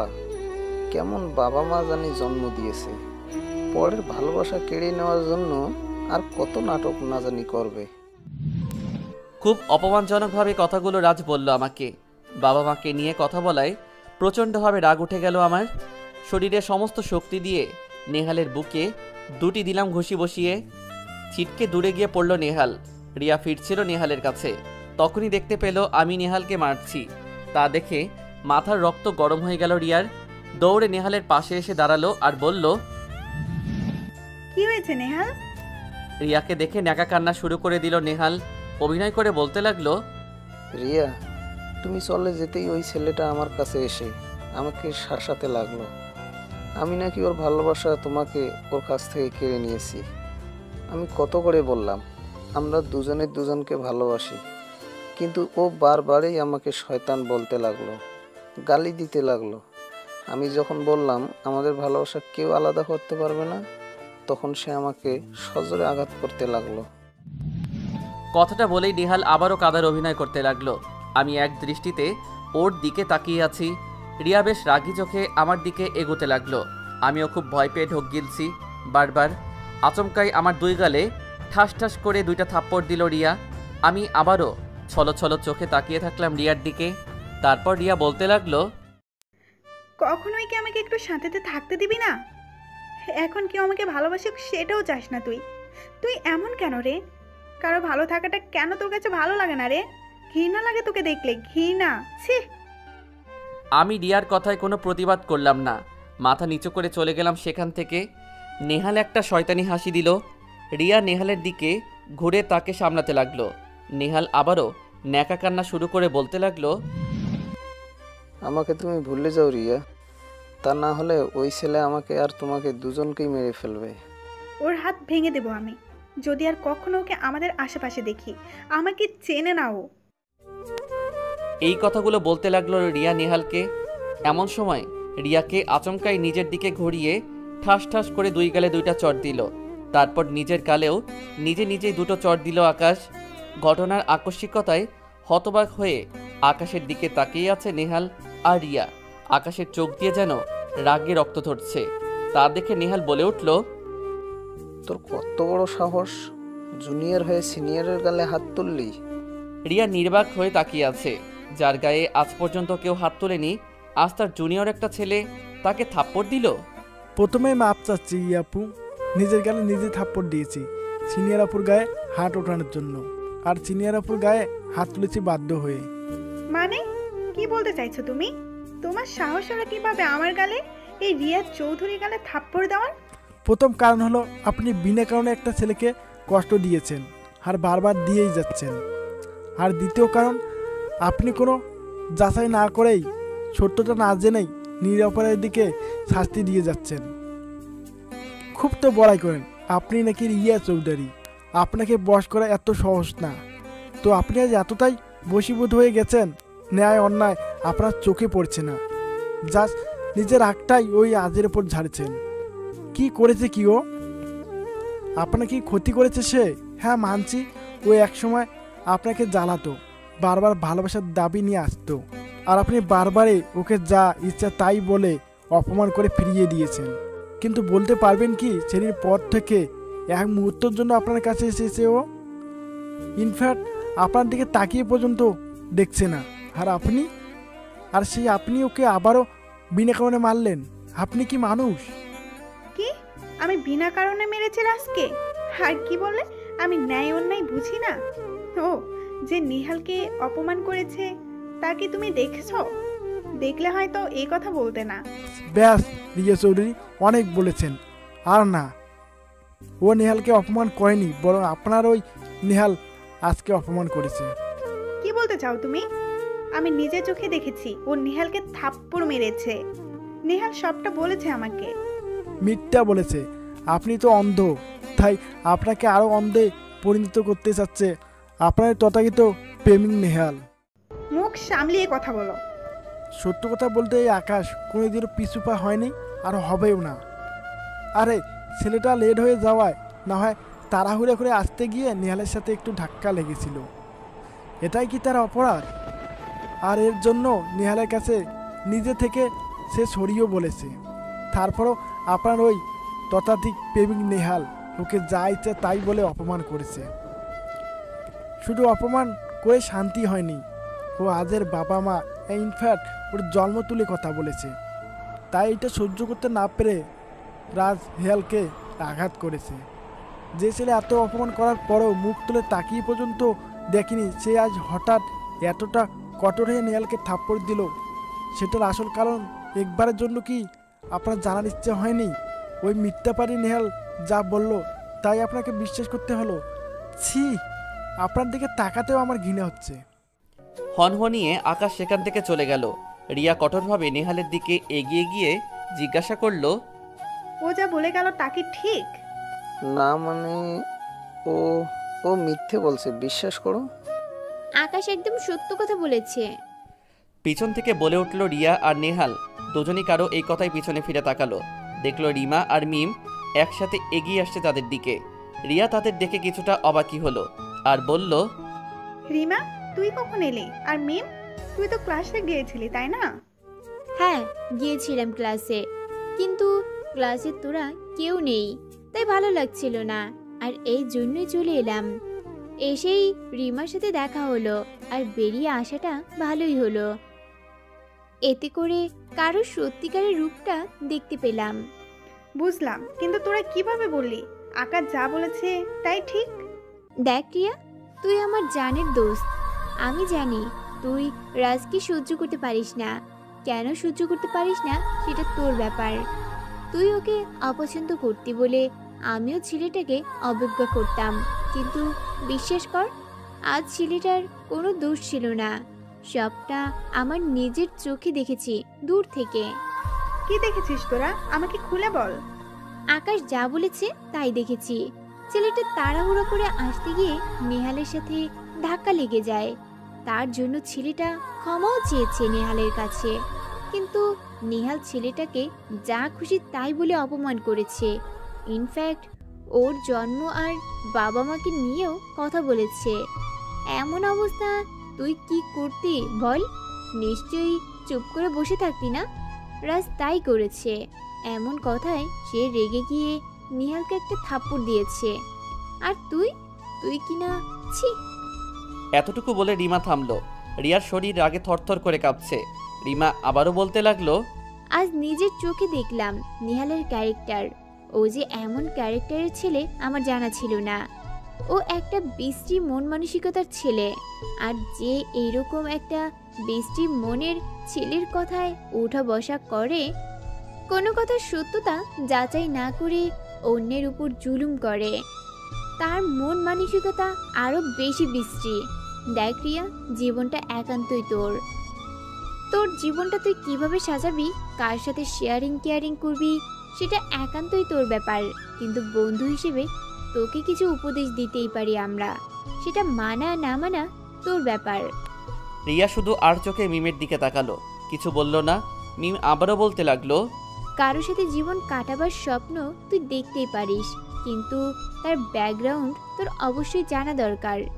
নেহাল সম্পর্কে তুই কতটুকু জানিস তা আমি জানি না, তবে কারোর ওপর রাগ দেখিয়ে এক মুহূর্তে নিজের জীবনটা অন্ধকারে ফেলে দিস না, এটা তোর কাছে আমার অনুরোধ রইল। রিমা আর মিম চলে গেল। রিয়া নিজের জায়গায় ঠায় দাঁড়িয়ে আছে। নেহাল ওর থেকে কিছুটা দূরে দাঁড়ানো। রিয়া রক্তবর্ণ চোখ নিয়ে নেহালের দিকে খুবই কঠোরভাবে এগোতে লাগলো। নেহাল বারবার ঢোক গিলছে আর পিছনে যাচ্ছে। হঠাৎ করে রিয়া আবারও নিজের জায়গায় দাঁড়িয়ে গেল। সেখানে দাঁড়িয়ে চোখের পানি ছেড়ে দিল সে। নেহাল অবাক হয়ে রিয়ার দিকে তাকিয়ে আছে। রিয়া বলতে লাগলো, কেন করলে এমন নেহাল? আমি তো তোমাকে ভালোবেসেছিলাম, তারপরেও কি এমনটা করার জরুরি ছিল? এমনিতেই ওর প্রতি অনেক অন্যায় করেছি আমি, তার উপর আজ আমাকে ওর কাছে আরো বড় অপরাধী করে দিলে। এমনটা না করলেও তো পারতে নেহাল। কথাগুলো বলে রিয়া সেখান থেকে চলে গেল। নেহাল অবাক দৃষ্টিতে রিয়ার চলে যাওয়া দেখছে। তারপর নেহাল একা একা আপন মনেই বলতে লাগলো, রিয়ামণি, আমি এমন কেন করলাম সেটা তুমি বুঝবে না। আমি স্পষ্ট তোমার চোখে রাজের প্রতি দুর্বলতা দেখতে পাই, আর রাজও তোমাকে অনেক আগে থেকেই ভালোবাসে। এমন অবস্থায় তোমাদের এক হয়ে যাওয়া কোনো ব্যাপার না, কিন্তু আমি নেহাল তা তো কখনো হতে দিতে পারি না।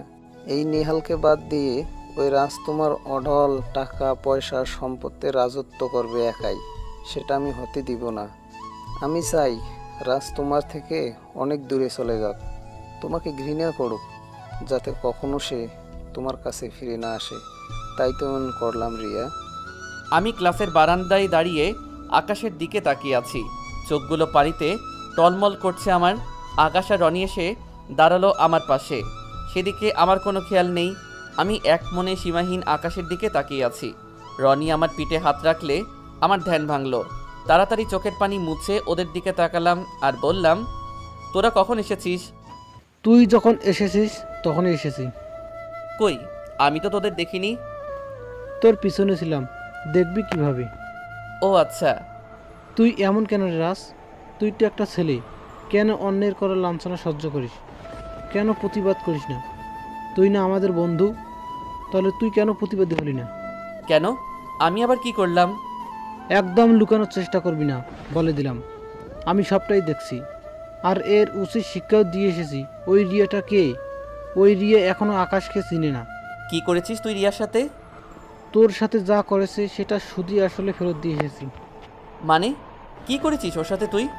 এমনিতেই ও আমাকে ঘৃণা করে, তার উপর তোরাও যদি ওর সাথে উল্টাপাল্টা কিছু করিস তাহলে তো ওর কাছে আমি আরও ঘৃণিত হয়ে যাব রে। থাপ্পড় খাবি একটা। ও তোকে ঘৃণা করলো নাকি খারাপ বললো সেটা তুই কেন ভাববি? নিজের খেয়ে অন্যের গরু চড়াবি কেন? বেশি কথা বলবি না, ক্লাসে চল। চল। রাতে রিয়া ছাদে বসে আকাশের দিকে তাকিয়ে আছে। বারবারই আমার কান্না ভরা মুখটা তার চোখে ভাসছে। সেই সাথে রিমা আর মিমের বলা কথাগুলো কানে বাজছে তার। কি করবে বুঝতে পারছে না রিয়া, কিন্তু সে বেশ বুঝতে পারছে আমার সাথে সে অন্যায় করেছে। এসব কথা ভেবে ভেবে একাই বলছে, আজকাল রাজ আমাকে খুব এড়িয়ে চলছে, আমার দিকে তাকায় না পর্যন্ত। তাহলে কি রাজ আমাকে এখন আর ভালোবাসে না? আচ্ছা, আমার কেন এরকম অনুভূতি হচ্ছে? আমি তো নেহালকে ভালোবাসি, যদিও রাগের বশে ওকে ভালোবেসেছি, কিন্তু বেসেছি তো। তাহলে রাজ আমাকে ভালোবাসলো কি বাসলো না সেটা ভেবে কেন আমি কষ্ট পাচ্ছি? অনেক প্রশ্ন জমা হয়ে আছে রিয়ার মনে, কিন্তু কোনো কিছুরই উত্তর খুঁজে পাচ্ছে না সে। নানান কথা কল্পনা জল্পনা করতে লাগলো রিয়া। এমন সময় পিঠে কারো হাতের ছোঁয়া পেল সে। চোখ তুলে তাকিয়ে দেখলো তার মা দাঁড়িয়ে আছে। মা, তুমি এত রাতে এখানে? তুই সেই কখন থেকে ছাদে এসে বসেছিস? রাতে খাসনি পর্যন্ত। কিছু হয়েছে কি তোর? আমার আবার কি হবে? তুমি খামোখাই টেনশন করছো। কিছু না হলেই ভালো। এখন নিচে আয়, খেয়ে ঘুমাবি, অনেক রাত হয়ে গেছে। তুমি যাও মা, আমি আসছি। আসছি বললে হবে না, এখনই আয়। মেয়েরা এত রাত পর্যন্ত ছাদে থাকলে কেমন দেখা যায়। চল, তোকে খাইয়ে আমি ঘুমাবো। রাত বাজে 1:30, এখনো ঘুম নেই আমার চোখে। সেই কখন থেকে বিছানায় এপাশ ওপাশ করছি, কিন্তু ঘুম চোখে ধরা দিচ্ছে না।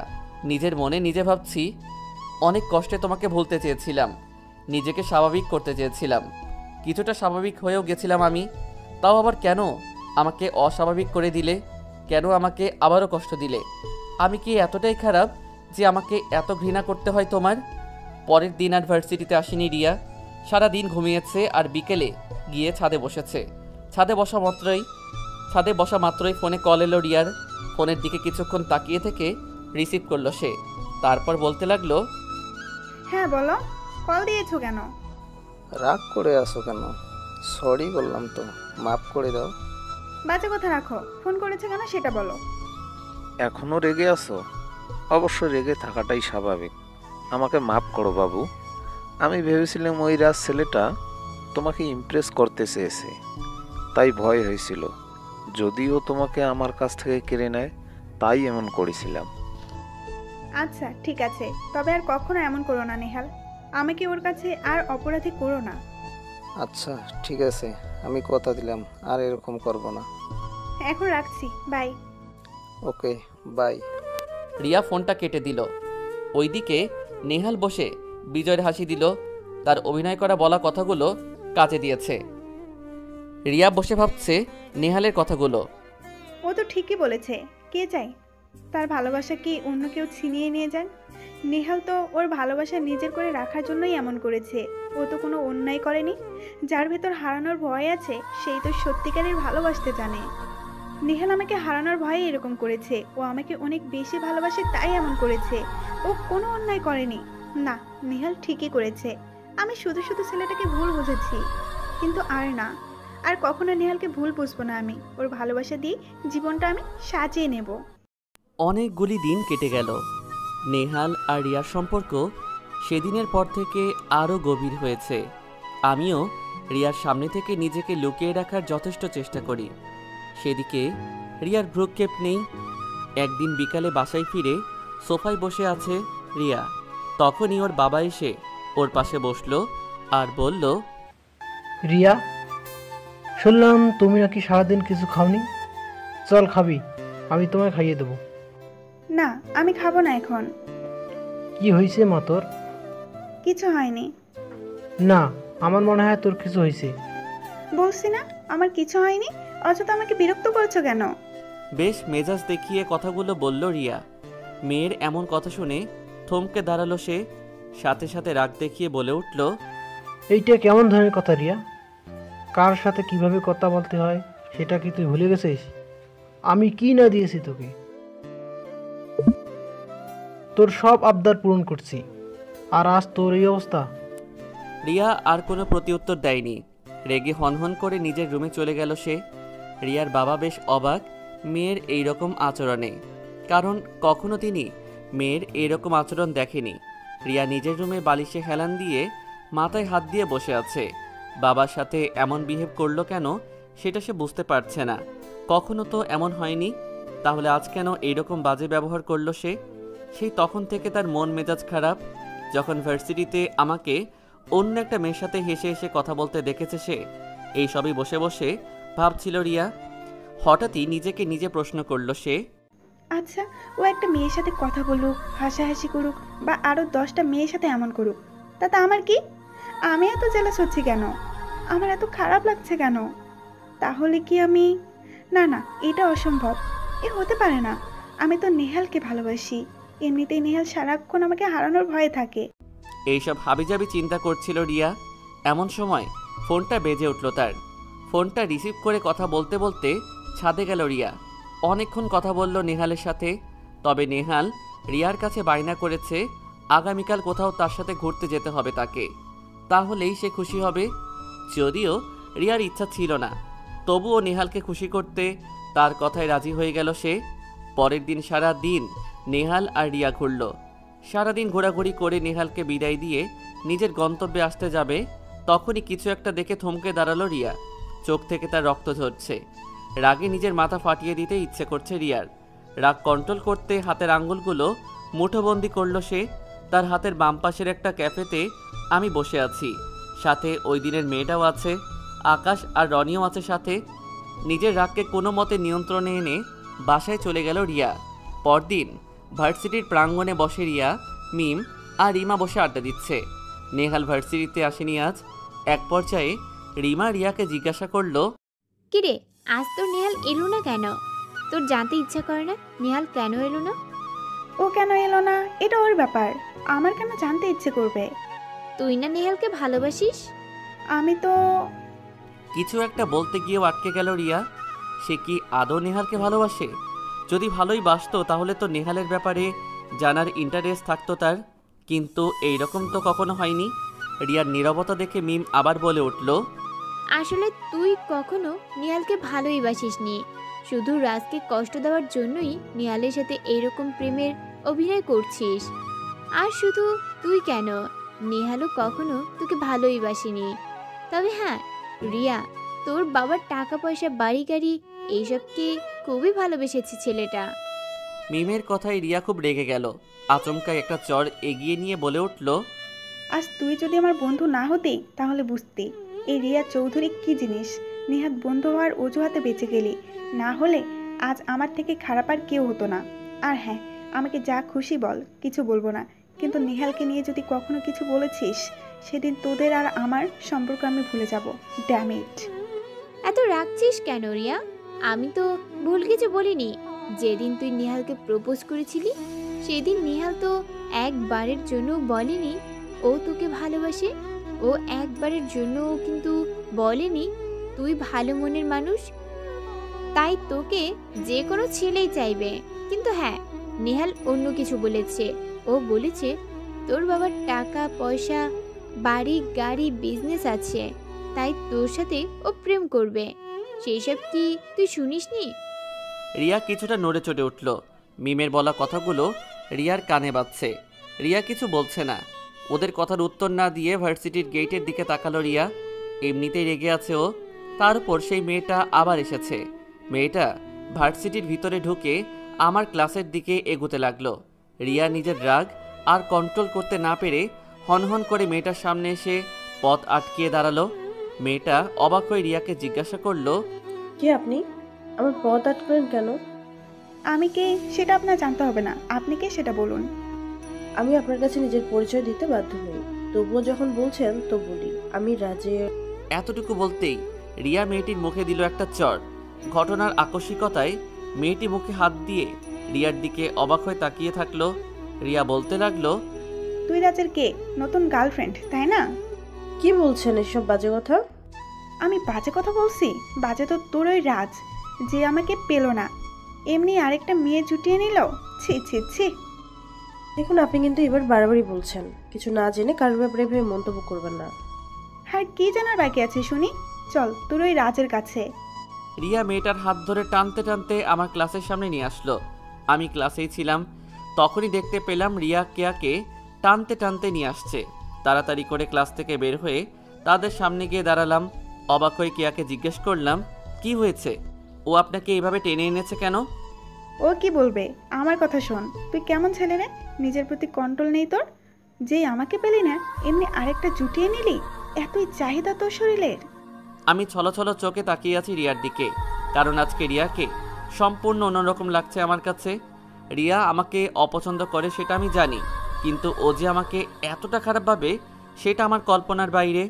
আমি কিছুক্ষণ ছলছল চোখে রিয়ার দিকে তাকিয়ে থেকে কেয়ার দিকে তাকালাম আর বললাম, আমাকে মাফ করবেন, আমার জন্য আজ আপনাকে এই রকম পরিস্থিতিতে পড়তে হয়েছে। না ঠিক আছে, আকাশ কোথায়? একটু ডেকে দাও। ও তো আজ আসেনি, আন্টির শরীর নাকি কিছুটা খারাপ তাই। কেন, ও আপনাকে কিছু বলেনি? না তো, আমি তোকে কল দিলাম, ফোন অফ বলছে। ও হয়তো চার্জ নেই ফোনে। ও আচ্ছা, তাহলে আসি। আচ্ছা। নিজেকে যথেষ্ট স্বাভাবিক রেখে কথাগুলো বলে ক্লাসে চলে গেলাম। কেয়া রিয়ার দিকে ফিরে তাকালো। রিয়া কিছুই বুঝতে পারছে না কি হচ্ছে এখানে। তারপর কেয়া বলতে লাগলো, কারোর প্রতি যদি আপনার ভালোবাসা না থাকে, তাহলে কারোর প্রতি ঘৃণা করার অধিকার আপনার নেই। কথায় আছে, যে যেমন চরিত্রে সবাইকে সে তার চরিত্রের মতোই ভাবে। শুধু শুধু ছেলেটিকে আপনি এতগুলো অপবাদ দিলেন, কিন্তু দেখেন সে কিন্তু আপনার কথার পরিপ্রেক্ষিতে একটু টু শব্দ করলো না। কতটা সহ্য শক্তি থাকলে এ ধরনের কথা হজম করা যায় ভেবে দেখেছেন? আপনার ওর ব্যাপারে আমি সবই জানি, আকাশ আমাকে বলেছে। আর হ্যাঁ, আমি আকাশের ফিউচার ওয়াইফ। আকাশের আমার বিয়ে ঠিক হয়ে গেছে, তাই আকাশের সাথে দেখা করতে আসি। কিন্তু আকাশ আমার সাথে একা দেখা করতে চায় না, তাই রাজ আর রনিকেও সাথে নিয়ে আসে। That's it. রিয়ার মাথায় যেন আকাশ ভেঙে পড়ল। কাপা কাপা কণ্ঠে কেয়াকে জিজ্ঞাসা করলো, তাহলে তখন যে আপনি বললেন আপনি রাজের? হ্যাঁ, তখন আমি বলতে চেয়েছিলাম আমি রাজের বন্ধুর ওয়াইফ, কিন্তু আপনি তো আমার পুরো কথাটা শুনলেনই না। কিন্তু আপনি তো ডাইরেক্টলি বলতে পারতেন আপনি আকাশের ওয়াইফ। হ্যাঁ, কিন্তু আমার মনে হয়েছিল রাজের কথা বললে আপনি তাড়াতাড়ি চিনবেন, কারণ রাজ একদিন আপনাকে দেখিয়ে বলেছিল আপনি ও রিয়া আপু। যেদিন আপনি ওই ছেলেটির সাথে বসেছিলেন, রাজের সাথে আমাকে দেখে রেগে গিয়ে চলে গিয়েছিলেন। আমরা সবটাই খেয়াল করেছিলাম, কিন্তু আপনাকে কিছুই বুঝতে দেয়নি। রাজ আমাকে ওর রিয়া আপু বলেছে? হ্যাঁ, তাই তো বলেছে। কেন, আপনি কি সম্পর্কের অন্য কিছু হন? না মানে।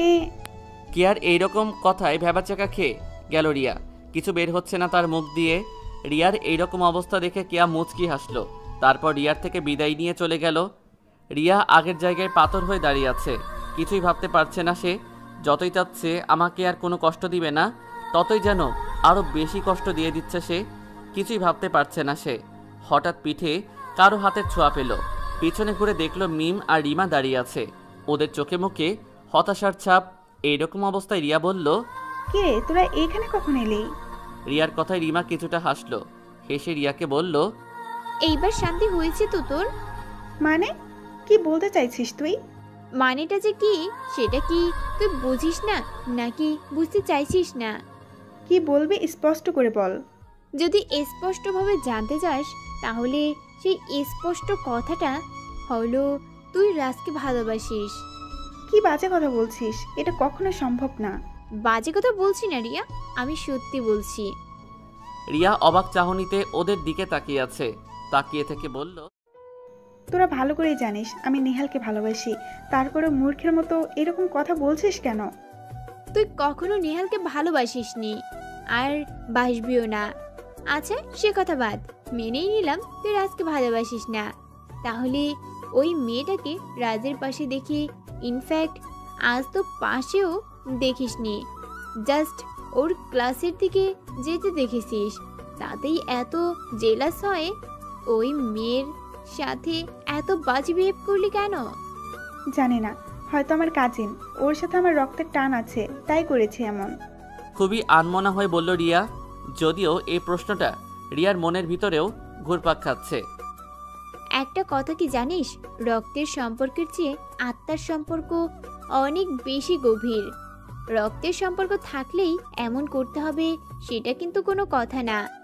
আর তুই যদি ওকে জাস্ট কাজিনই ভেবে থাকিস, তাহলে ওই মেয়েটা যখন বলল রাজ তোকে বলেছে তুই ওর মামাতো বোন, তখন বোন কথাটা শুনে তুই অস্থির হয়ে গেছিলি কেন?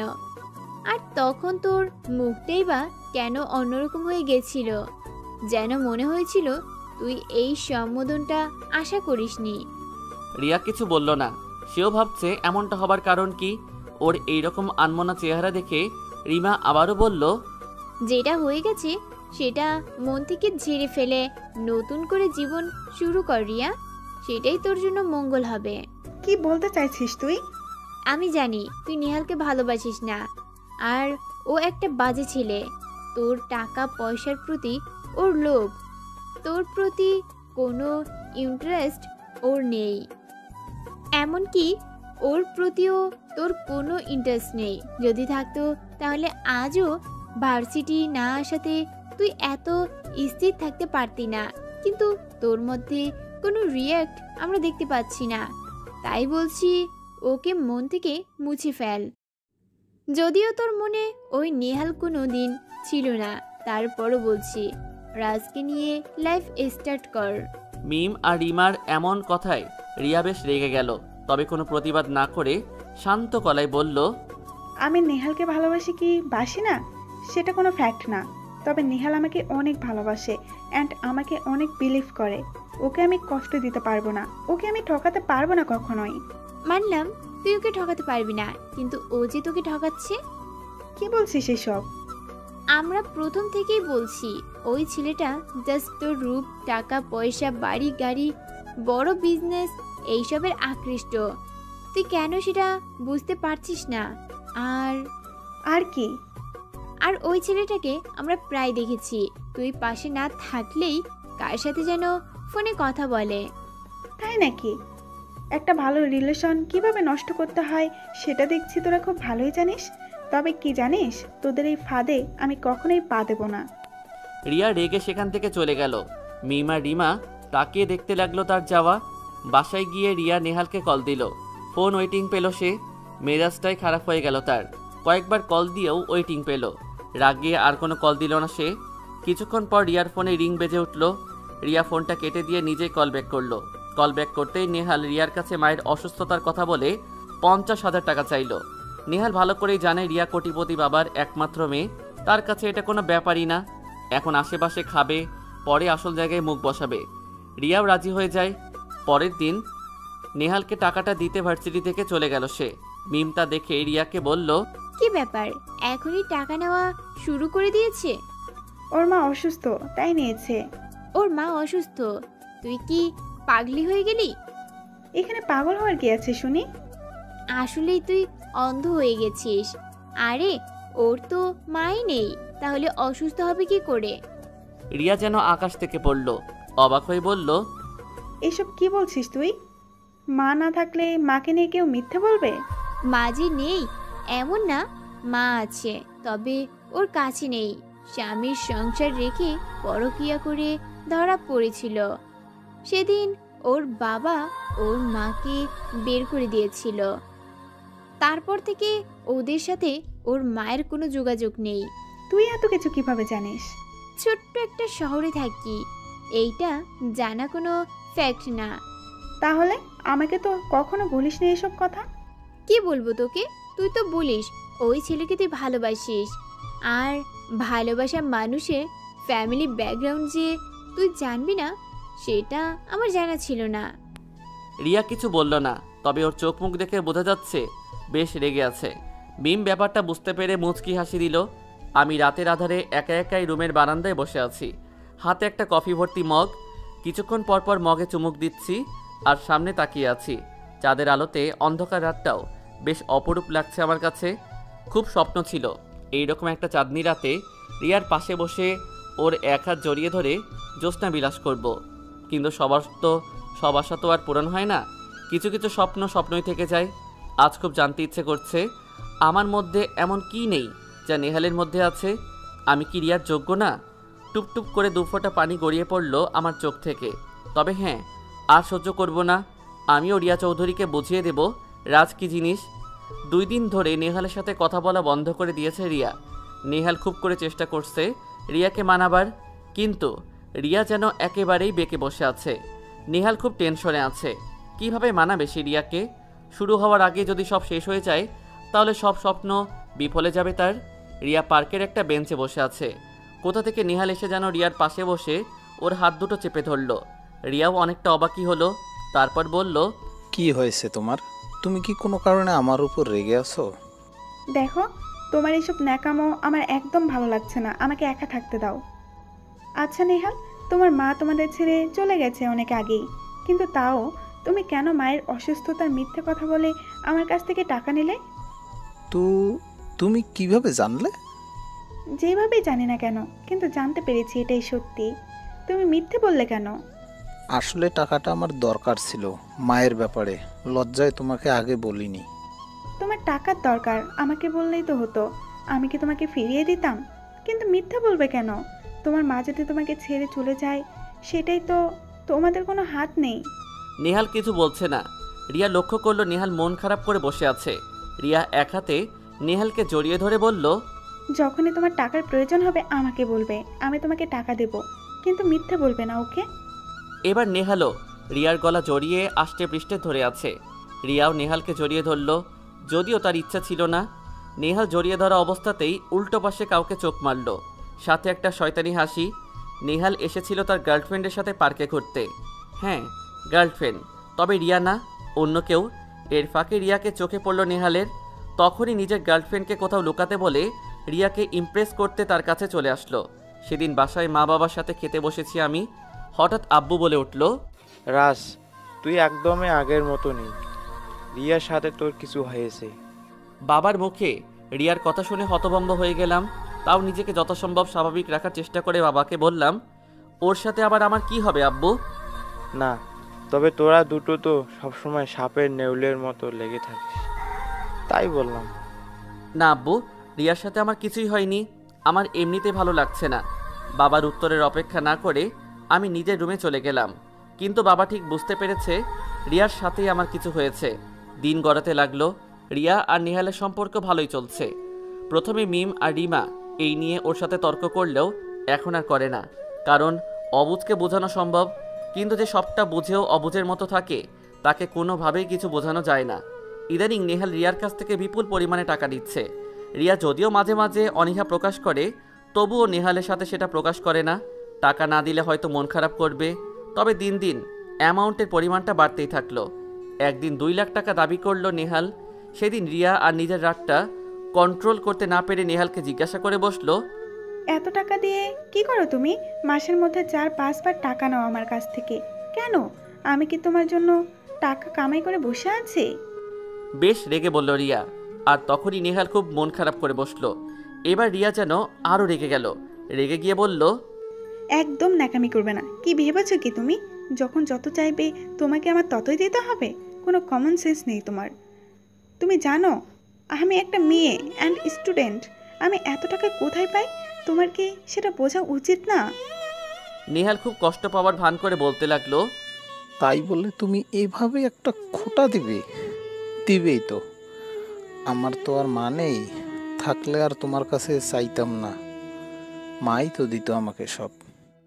মায়ের কথা শুনে আর নেহালের এসব ইমোশন মার্কার কথা শুনে রিয়া যেন গলে বরফ থেকে পানি হয়ে গেল এবং বলল, দেখো, মন খারাপ করো না, কিন্তু একবার ভেবে দেখো আমি এত টাকা কোথা থেকে দেব তোমাকে? কেন? তোমাদের তো অনেক টাকা, অনেক বড় বিজনেস। সে না হয় বুঝলাম, কিন্তু ওই বিজনেস তো আমার বাবার, আর সেখান থেকে টাকা আমাকে হিসেব করে আনতে হয়। তাছাড়া আমি একটা মেয়ে, ইদানিং তোমার জন্য বাবার কাছে বারবার মিথ্যে বলে টাকা আনতে হচ্ছে। বাবা বেশ রেগে আছে আমার উপর, তিনি আমাকে আর একটা টাকাও দেবে না। আপোষে না দিলে চুরি করে নেবে, তবু আমার টাকাটা যে লাগবেই। বেশ কড়া গলায় বলল নেহাল। কেমন যেন নিজের জাত চিনাইতেছে নেহাল। রিয়া এবার বেশ রেগে গেল, রাগের চোটে দিল এক থাপ্পড়। থাপ্পড় খেয়ে মন খারাপ করে চলে গেল নেহাল।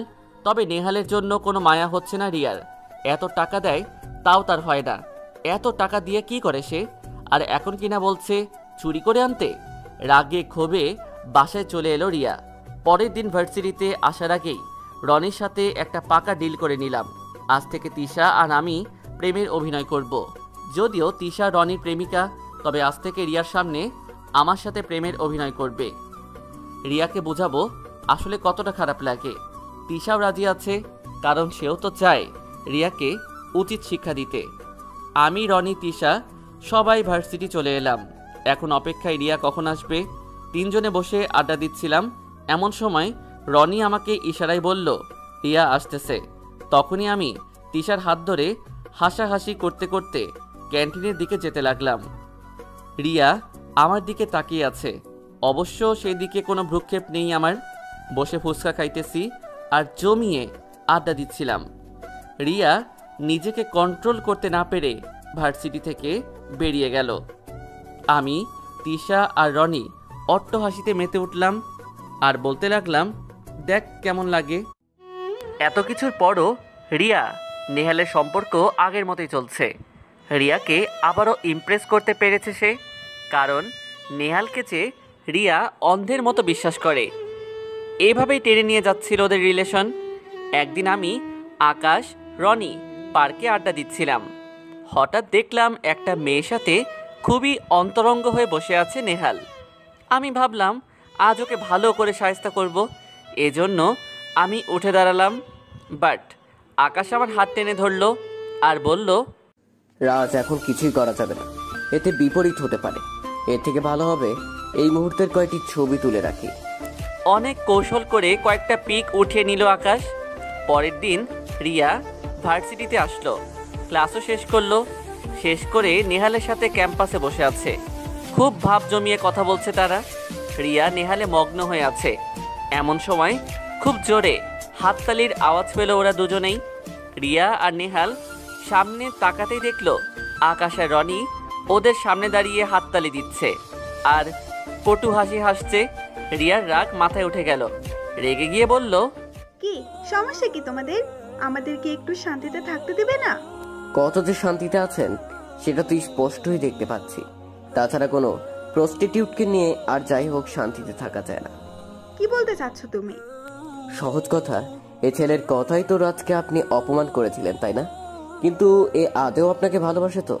মুখ সামলে কথা বলো। তোমরা ভালো করেই জানো আমরা দুজন দুজনকে অনেক ভালোবাসি। আচ্ছা, তাহলে এই আপনার ভালোবাসার নমুনা, তাই না? সেদিনের পার্কে তোলা পিকগুলো রিয়ার সামনে ধরে বলল আকাশ। রিয়া হাতে না নিয়েই বলল, কি এগুলো? নিজেই দেখে নিন। রিয়া পিকগুলো হাতে নিয়ে দেখতেই আকাশ ভেঙে পড়ল তার মাথায়। তারই নেহাল ওই রিনির সাথে লিপকিস করা আর জড়িয়ে ধরা অবস্থায়। রিয়া খুব তীক্ষ্ণ দৃষ্টিতে একবার নেহালের দিকে তাকিয়ে আবারও আকাশের দিকে তাকিয়ে বলল, তুমি কোথায় পেয়েছো এগুলো? কোথায় পেয়েছি সেটা আপনার দেখার বিষয় না, আপনি জাস্ট পিক্সগুলো দেখেন। রিয়া নেহালের কাছে গিয়ে এক ঝটকায় বসা থেকে টেনে তুলল। নেহাল বেশ অবাক হয়ে রিয়ার দিকে তাকিয়ে বলল, কি হয়েছে? এমন করছো কেন রিয়া? এগুলো কি? বেশ রেগে চিৎকার করে নেহালের সামনে ছবিগুলো ধরল রিয়া। নেহাল ভয়ে ঢোক গিলছে। কি করবে এখন সে? আর কী বা বলবে? সেদিন ওরা পিক তুলে নিবে ভাবতেও পারেনি নেহাল। রিয়া আবারও চেঁচিয়ে উঠল, কি হলো? কথা বলছো না কেন? কি এগুলো? তুমি না আমাকে ভালোবাসো, আর তুমিই তো বলেছিলে ওই রিনি তোমার ফ্রেন্ড, তাহলে এগুলো? দেখো, ওরা তোমার আর আমার সম্পর্ক নষ্ট করতে উঠে পড়ে লেগেছে। তুমি তো জানোই। বিশ্বাস করো রিয়া, আমি এমন কিছুই করিনি। এগুলো এডিট করা পিক। বাহ নেহাল, তুমি তো খুব ভালোই অভিনয় করতে পারো, তোমাকে তো অ্যাওয়ার্ড দেওয়া উচিত। রিয়া, সেই প্রথম থেকে রাজ আর এই ছেলেটা আমাদের পিছনে পড়ে আছে, বারবার আমাদের সম্পর্ক নষ্ট করতে চাইছে। তাই আজ এমন নাটক সাজিয়ে এনেছে। আজ তুমি যদি ওদের কথা বিশ্বাস করো তাহলে ওরা জিতে যাবে, তুমি হেরে যাবে রিয়া। তোমার আর আমার ভালোবাসা এই নাটকের ভিড়ে হারিয়ে যাবে। নেহালের বলা কথাটা রিয়ার মনে খুব দাগ কেটেছে, আর মনে মনে ভাবতে থাকে, ও তো ঠিকই বলছে, এটা তো ওদের চক্রান্তও হতে পারে। ওরা তো প্রথম থেকেই আমাদের পেছনে পড়ে আছে। হতেও পারে এরা ফটো এডিট করে আমাদের সম্পর্কে ফাটল ধরাতে চাচ্ছে। এইভাবে অনেক ভেবে রিয়া বলল, বাহ, রাজের সাথে থেকে থেকে তুমিও ভালোই নাটক করা শিখে গেছো। কিন্তু জেনে রাখো, তোমাদের ওই জালে আমি পা দেব না। এই রিয়াকে ফাঁদে ফেলা এত সহজ না। রিয়ার কথা শুনে আকাশ যেন বোকা বনে চলে গেল। রিয়া নেহালের দিকে এগিয়ে গিয়ে নেহালের হাত ধরে বলল, আমাকে মাফ করে দাও নেহাল। ওই ছলনাময়দের কথা শুনে বারবার আমি তোমাকে ভুল বুঝি। আমাকে মাফ করো। তোমার কোনো দোষ নেই রিয়া, আসলে আমাদের পবিত্র ভালোবাসাটা ওদের সহ্য হচ্ছে না। বলেই নেহাল আকাশের দিকে তাকিয়ে একটা বাঁকা হাসি দিল। আকাশ অবাক চোখে তাকিয়ে থেকে বলল, আপনাকে খুব পস্তাতে হবে রিয়া চৌধুরী। আমি এখানে রাজের হয়ে ওকালতি করতে আসিনি। তার আর তোমার প্রয়োজনও নেই, কারণ সে এখন তোমাকে ছাড়াই থাকতে পারে। আমি আসছিলাম আপনার একজন কল্যাণময়ী হয়ে, বাট সেটাই আমার চরম ভুল হয়েছে। আপনি তো মেধাবী একজন ছাত্রী হয়েও আসল আর এডিটের মধ্যে পার্থক্য বুঝতে পারতেছেন না। আমার ভাবতেও অবাক লাগছে যে আপনি কাঁচকে সোনাম ভেতরে ভেবে আঁকড়ে রেখেছেন, অথচ আসল সোনার দেখা পেয়েও হাতছাড়া করবেন। এখনো সময় আছে, নিজেকে শুধরে নাও। আকাশ পিকগুলো নিয়ে চলে গেল সেখান থেকে। 3 দিন পর ক্লাস শেষে রিমা আর মিম কোনো কারণে পার্কের পাশ দিয়ে যাচ্ছিল। হঠাৎ দেখলো নেহালের মতো কেউ একজন একটা মেয়েকে জড়িয়ে ধরে আছে। একটু ক্লিয়ার হয়ে বুঝতে পারলো সে নেহালি। তখন তারা ভাবলো তাহলে রিয়াকে এভাবে ঠকাচ্ছে। সাথে সাথে রিয়াকে ফোন দিল। রিয়াও সেখানে সাথে সাথে চলে আসলো। রিয়া এসে যেটা দেখলো তাতে নিজের চোখকেও বিশ্বাস করতে পারছে না।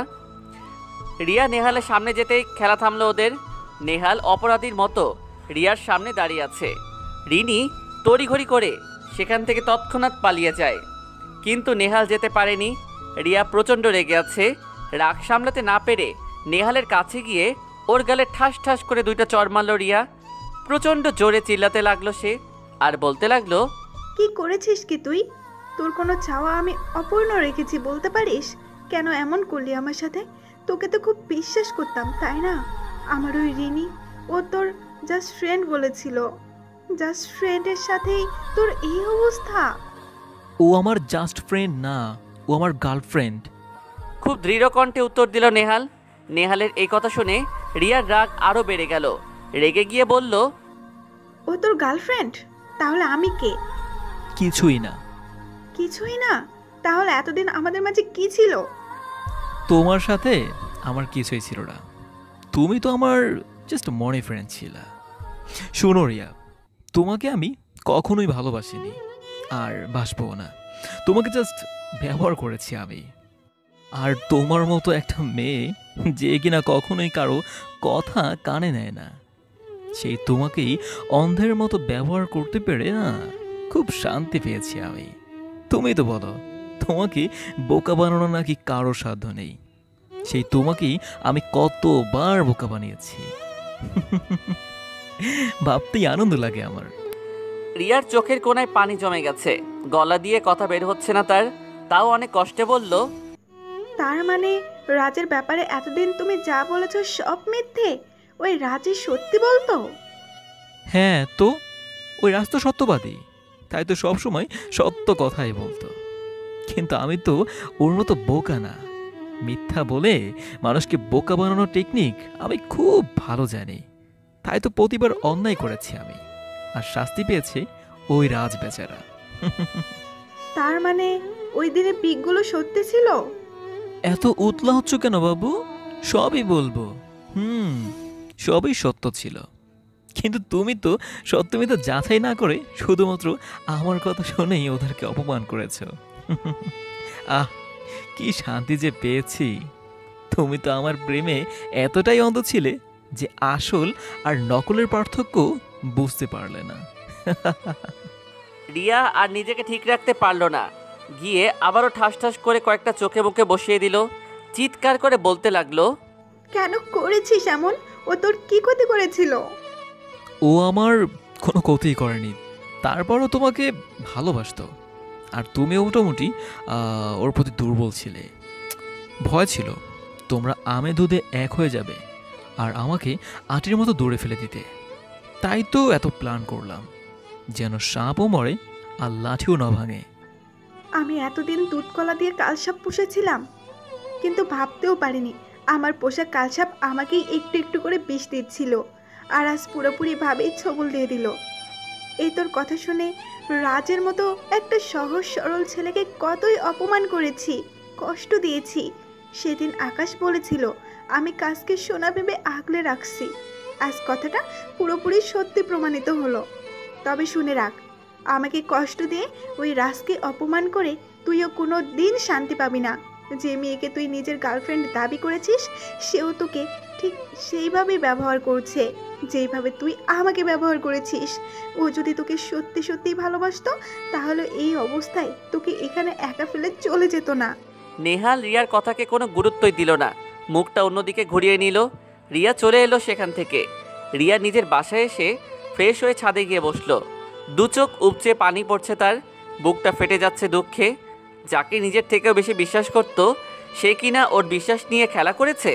ভাবতে পারছে না রিয়া, একাই একাই বলতে লাগলো, কোনো দোষ না করেও ছেলেটা বারবার সব অপমান মুখ বুঝে সহ্য করেছে, কোনো প্রতিবাদ পর্যন্ত করেনি সে।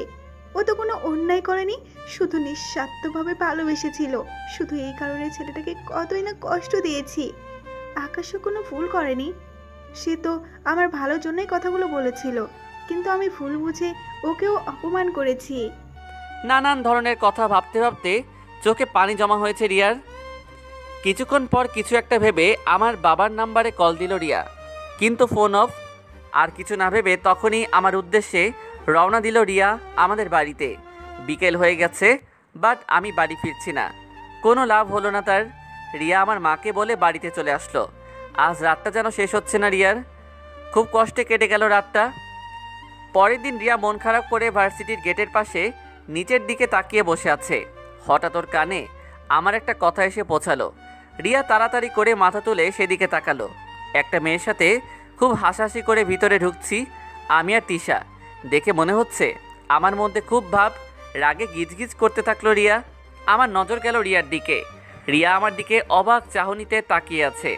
আমি ওকে ইগনোর করে পাশের মেয়েটাকে বললাম, ভিতরে এসো তিশা, এখানে আমাদের কোনো কাজ নেই। রিয়া এক দৃষ্টিতে আমাদের দিকে তাকিয়ে থাকলো।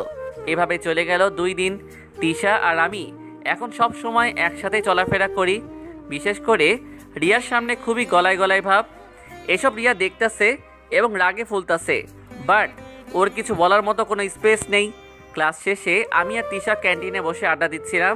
খুবই ক্লোজ হয়ে বসে হাসাহাসি করতেছি। তা সহ্য করতে না পেরে খুব রাগ আর ক্ষোভ নিয়ে আমাদের সামনে উপস্থিত হলো, যেন তার চোখ দিয়ে আগুন ঝরছে। এক ঝটকায় তিশাকে টেনে তুললো আর বলল, কি করছো এইসব? লজ্জা করে না? বলেই তিশার গালে একটা চড় দিতে গেলে আমি হাতটা ধরে বললাম, এসব কি করছো রিয়া আপু? আজ তুমি আমার বড় বলে সম্মান রক্ষা করলাম, না হলে আজ অন্য রাজকে দেখতে পেতে। রিয়াও রেগে বলতে লাগলো, সমস্যা কি তোর? এই মেয়েটার সাথে এত গলাগলি করছিস কেন? সেটা একান্তই আমার ম্যাটার। এটার জবাব দিতে আমি কারো কাছে বাধ্য নই। আমরা দুজন দুজনকে ভালোবাসি, কাজে আমাদেরকে আমাদের মতো থাকতে দাও। রিয়া চৌধুরী, আমি বিশ্বাস করি না তুই ওকে ভালোবাসিস। তুই অন্য কাউকে ভালোবাসতে পারিস না। কেন? আমি কাকে ভালোবাসতে পারি? আমার ভালোবাসা আমার ম্যাটার। আমি চাই না এতে কেউ নিজের নাক গলাতে আসুক।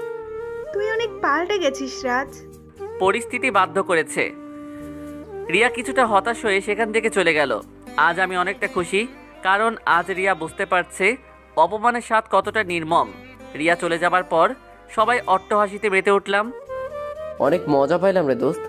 শালা, এই মজার খেলা দেখার জন্যই তো নিজের গার্লফ্রেন্ডকে অন্যের কাছে দিলাম। আচ্ছা বাদ দে, চল বাসায় চলে যাই। সবাই যার যার বাসায় চলে গেল। রিয়া আজ অনেক কষ্ট পেয়েছে। বিকালে চুপটি মেরে ছাদে বসে আছে আর ভাবছে, আসলে আমার ওদের মাঝে যাওয়া উচিত হয়নি, কারণ সব দোষ তো আমারই। এখনো অন্য কাউকে নিয়ে সুখী হতে চাইছে, তাহলে আমি কেন? কিন্তু রাজকে ছাড়া আমি যে থাকতে পারবো না। আমার যে ওকে চাই, যেভাবেই হোক রাজকে আমার কাছে ফিরিয়ে আনতেই হবে। একটা ফোন দিয়ে আটলো রিয়া। ও আমাদের বাসার সবাইকে রিয়ার বাড়িতে আনবে একটা ওসিলা দিয়ে, সাথে আমিও আসব। তখনই আমার কাছে ক্ষমা চেয়ে সব কিছু ঠিকঠাক করে নিবে সে। রিয়ার প্ল্যান মোতাবেক কাজ চলছে। সে মনে মনে অনেক খুশি। যেভাবে হোক আজ আমাকে ইমপ্রেস করবেই। আমি রিয়াদের বাসায় এসে দেখলাম আসলেই জরুরি কিছুই না, অযথা এখানে আমাকে আসতে হয়েছে। রাতে ডিনার করে ছাদের এক পাশে মুখ গোমড়া করে বসে আছি আমি। রিয়া গিয়ে আমার পাশে বসলো, আলতো করে আমার হাত ধরেছে। আমি সাথে সাথে এক ঝটকায় হাতটা ছাড়িয়ে নিলাম আর বললাম, কি পেয়েছো কি তুমি? যখন যা ইচ্ছে হয় তখন তাই করবে। আমার পিছনে কেন পড়েছো এখন? আপনার ভালোবাসার নেহাল কোথায়? ও কি জানে আপনি এখানে আমার সাথে এমন করছেন? ও আমার সাথে ছলনা করেছে রাজ। ও আমাকে নয়, আমার টাকাকে ভালোবাসতো। ইনফ্যাক্ট ওর আরেকটা গার্লফ্রেন্ড আছে। তাই এখন ওর জায়গাটা পূরণ করতে আমার কাছে এসেছো? এসব কি বলছো রাজ? আপনি কেন এমন করছেন এখন? জানি না বিশ্বাস করবে কিনা, কিন্তু তোমাকে ইদানিং খুব মিস করছি রাজ। তোমাকে ছাড়া কিছুই ভালো লাগছে না। আর জানি না কেন, তোমাকে অন্য কোনো মেয়ের সাথে দেখলে আমার মাথা ঠিক থাকে না। তোমাকে ভালোবেসে ফেলেছি রাজ। জানি তোমাকে অনেক অপমান করেছি, অনেক কষ্ট দিয়েছি, কিন্তু সেগুলো মনে রেখে সারা জীবন কষ্ট পাওয়া তো কোনো মানেই নেই। সেগুলো ভুলে নতুন করে জীবনটা শুরু করি, চলো। বাহ রিয়া বাহ, না হেসে পারলাম না। নেহাল আপনাকে ছেড়ে দিয়েছে 2 দিন হলো, এর মধ্যেই আমার প্রতি আপনার ভালোবাসা জন্মে গেল। ভালোবাসা কি এতই সস্তা? 2 দিনও হয়নি। নেহাল যখন আমার জীবনে ছিল তখনও তোমাকে অন্য কোনো মেয়ের সাথে দেখলে খুব রাগ হতো। তখন ভেবে পেতাম না এই রাগের কারণ কি, কিন্তু আজ সবই বুঝতে পারছি। তাছাড়া তুমি তো আমাকে ভালোবাসো রাজ, তাহলে আজ এমন করছো কেন? আমাকে কি মাফ করা যায় না? ভুল বললেন রিয়া চৌধুরী। এই রাজ আপনাকে একসময় ভালোবাসতো ঠিকই, আজ আর আপনাকে ভালোবাসি না। আমার জীবনে সবচেয়ে বড় ভুল কি জানেন? আপনাকে ভালোবাসা। আসলে আমার মনটা বড়ই বোকা, না চাইতেও আপনাকে ভালোবেসেছিল, কিন্তু বারবার আপনি আমাকে অপমান করেছেন। ইভেন আমার গায়ে হাত পর্যন্ত তুলেছেন বহুবার। কিচ্ছু বলিনি আমি, সব সহ্য করেছি। আর তাই বলে এখনও আপনার সব আবদার মেনে নিব যদি ভেবে থাকেন, তাহলে আপনি ভুল করছেন। কথাগুলো বলেই হনহন করে ছাদ থেকে নিচে চলে আসলাম। রিয়া চুপ করে বসে আমার চলে আসা দেখতে লাগলো, আর অজান্তেই নিজের চোখে 2 ফোঁটা জল ফেললো। তবুও মেনে নিল ও, কারণ এমন আচরণের জন্য তো ও নিজেই দায়ী। তবুও হাল ছেড়ে দেওয়ার মেয়ে নয় রিয়া। এভাবে চলছিল। আমি কয়দিন যাবৎ ভার্সিটি আসতেছি না, রিয়াও রেগুলার ভার্সিটি আসে না, তারপরও মাঝে মাঝে যায়, কিন্তু আমাকে পায় না। চিন্তায় পড়ল রিয়া। পরদিন আমি ছাদে বসে ফোনে গান শুনছিলাম। আমার মা এসে বলল, এই অসময়ে ছাদে বসে আছিস কেন? ভালো লাগছে তাই বসে আছি। কেন? রিয়া এসেছে, তোকে ডাকছে। আচ্ছা যাও, আমি আসছি। মা চলে গেল। আমি মনে মনে ভাবতে লাগলাম, রিয়া আবার কেন আসলো। মনের মধ্যে অনেক দ্বিধা নিয়ে নিচে নেমে আসলাম। নিজের রুমে গিয়ে দেখি খাটের উপর বসে আছে রিয়া। আমার উপস্থিত পেয়ে আমার দিকে তাকালো সে। আমি বিনা সংকোচে জিজ্ঞাসা করলাম, কখন এলে? এই তো কিছুক্ষণ হলো। আমাকে ডেকেছো কেন? কেন ডাকতে পারে না বুঝি? কোনো প্রয়োজন তো দেখি না। কোথায় ছিলে এতক্ষণ? তোমার না জানলেও চলবে, কেন এসেছো সেটা বলো। তুই কি আমাকে কখনোই ক্ষমা করতে পারবি না? ক্ষমা করার মতো কিছু করেছো নাকি?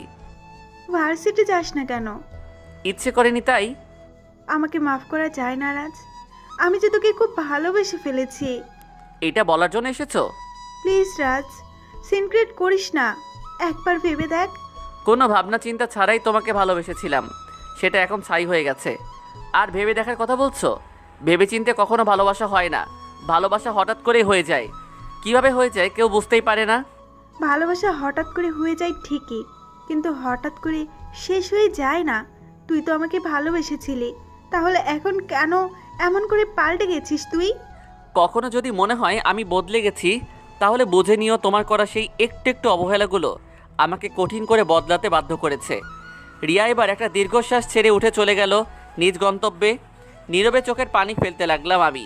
যতই বলি ভুলে গেছি, কিন্তু ভালোবাসা ভোলা কি এতই সহজ?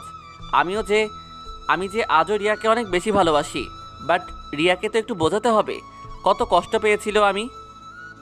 কয়েকদিন পর আমি আবারও ভার্সিটি আসা শুরু করলাম। রিয়াও মাঝে মাঝে আসে আমাকে দেখতে। আমি আকাশ আর রনি বসে আছি ক্যান্টিনে। ঠিক তখনই আমার দৃষ্টি গেল রিয়ার দিকে। রিয়া আকাশ আর রনিকে উদ্দেশ্য করে বলল, তোমরা একটু ওইদিকে যাবে প্লিজ, ওর সাথে আমার কিছু কথা আছে। ওরা কেউ কোথাও যাবে না, কিছু বলার থাকলে সবার সামনেই বলো প্লিজ। আচ্ছা, আমরা একটু দূরে গিয়ে দাঁড়াচ্ছি, আপনারা কথা বলুন। ওদের কেন এখান থেকে সরিয়ে দিলে? আমাদের দুইজনের মাঝে ওরা দুইজন কাবাব মে হাড্ডি হোক, সেটা আমি চাই না। মানে কি বোঝো না? আমরা এখন একটু পার্সোনাল কথা বলবো, ভালোবাসার কথা বলবো। ওরা কেন আমাদের মাঝে থাকবে? এতে ওরাও লজ্জা পাবে আর আমাদেরও ব্যাঘাত ঘটবে। কি করতে চাচ্ছ তুমি, একটু বলবে আমায়? তোমাকে চাই। আমি কি কোনো বাজারের পণ্য যে আমাকে চাইলেই পেয়ে যাবে? তুমি বাজারের পণ্য না বলেই আমি তোমাকে চাই। বাজারের পণ্য তো অহরহ অনেকেই পায় সেটা, কিন্তু এই পৃথিবীতে জাস্ট এক পিছি আসো তুমি, আর তাই তোমাকে আমারই চাই চাই। পাগল হয়ে গেছো তুমি, পাবনা যাও। তুমি নিয়ে গেলেই যাব। উফ, এখন আমি দেখছি পাগল হয়ে যাব। তোমাকে পাগল হতে হবে না, জাস্ট একবার বলে ফেলো। কি বলবো আমি? এই যে তুমি আমাকে ভালোবাসো, এটা বলবা। কখনোই না। প্লিজ বলো না। বললাম তো বলবো না। বেশি বলতে হবে না, শুধু একবার বলো প্লিজ। সেম এই কথাটা একবার আমিও তোমাকে বলেছিলাম রিয়া, কিন্তু সেদিন তুমি আমাকে অপমান করে দূর দূর করে তাড়িয়ে দিয়েছিলে। সেদিন আমি ভুল করেছিলাম রাজ, সেটা এখন তুমি আমাকে শুধরিয়ে দাও। আমার মতো একই ভুল তুমিও রিপিট করো না প্লিজ। আমি কোনো ভুল করছি না। আর একটা কথা, ভাঙা আয়না দেখেছো কখনো? হাজার চেষ্টা করেও কিন্তু সেটা জোড়া লাগানো যায় না। একটা মানুষের মনও কিন্তু আয়নার মতোই। আশা করি তোমাকে আর কিছু ভেঙে বলতে হবে না। রিয়া এবার কিছু না বলে চলে গেল। এরপরই রনি আর আকাশ আমার কাছে চলে আসলো। এসে জিজ্ঞাসা করলো, রিয়া কেন এসেছিল? আমি কোনো উত্তর দিলাম না। এক পর্যায়ে আকাশ রেগে গিয়ে বলল, চল রনি, আমরা চলে যাই। কার সাথে থাকবো এখানে? যে আমাদের আপনই ভাবে না, তার কাছে থেকে লাভটাইটা বাকি। রাজ দেখ, তুই এমন করলে কেন সত্যি সত্যিই চলে যাব। আজ কতদিন পর বসে একটু আড্ডা দিচ্ছিলাম, আর তুই মন খারাপ করে বসে আছিস। কি হয়েছে তোর? কিছু বলছিস না কেন? তোরা যাস না প্লিজ। এখন বল কি হয়েছে, রিয়া কেন আসছিল? এবার সবটা ওদের কাছে খুলে বললাম। রনি বলল, ওর সাহস হয় কি করে তোকে ভালোবাসার কথা বলার? এত অপমান করে কি মনের আশা মিটেনি? এটা নিশ্চয় ওর আর একটা চাল। আমার মনে হয় না ও মিথ্যে বলছে, ও হয়তো ভুল বুঝতে পেরেছে। তুই ওকে মাফ করে দে রাজ। এটা তুই বলছিস আকাশ? হ্যাঁ, কেন, আমি কি বলতে পারি না? না, পারিস না। তুই জানিস ও আমার সাথে কি কি করেছে। ইনফ্যাক্ট ও তোদের সাথেও খারাপ বিহেভ করেছে। সবটা জেনেও তুই এমন বলছিস? হ্যাঁ বলছি, তখনও তোর সাথে আমার সাথে খারাপ ব্যবহার করেছিল, নেয়ালের খপ্পরে পড়ে। এখন তো ওর ভুল বুঝতে পেরেছে। আকাশ, তুই হয়তো ভুলে গেছিস আমি রিয়াকে তখন থেকেই ভালোবাসি। যখন ওর জীবনে নেহাল নামে কেউ ছিল না, তখনও আমাকে অপমান করত। আর নেহাল, ওকে তো রিয়া ভালোবেসেছে আমাকে দূরে সরানোর জন্য। তোর কথা ঠিক রাজ, আমরা জানি রিয়া তোকে অনেক অপমান করেছে, কিন্তু এখন তো ওর ভুল বুঝে তোর কাছে ফিরতে চাইছে। একটা কথা কি জানিস, আজ ভালোবাসা সবাই পায় না, আবার কারো কাছে ভালোবাসা না চাইতেও চলে আসে। যেমন তুই, তোরটাই দেখ, তুই রিয়াকে কত ভালোবাসতি, কিন্তু ও তোকে বারবার ফিরিয়ে দিয়েছে। আর এখন দেখ, তুই না চাইতেও ভালোবাসা তোকে বারবার হাতছানি দিয়ে রাখছে। এই ভালোবাসাকে অবহেলা করে নষ্ট করিস না রে রাজ, তুইও তো ওকেই চাস। এভাবে আকাশ আর রনি রাজকে বোঝাতে লাগলো। অন্যদিকে রিয়া বাড়িতে গিয়ে ছাদে বসেছিল। চিন্তার রেখা তার কপালে স্পষ্ট ফুটে উঠেছে। রাজকে সে কিভাবে মানাবে সেটাই ভাবছে রিয়া। এইসব নানান কিছু ভাবছিল। এমন সময় রিয়ার ফোনে একটা আননোন নাম্বার থেকে কল আসলো। রিয়া কিছু না ভেবেই ফোনটা রিসিভ করলো আর বলল, কে বলছেন? আর কাঁদছেনই বা কেন? রিয়াকে কথাটা বলতেই কান্নার আওয়াজ আরো বেশি ভেসে আসতে লাগলো ফোনে।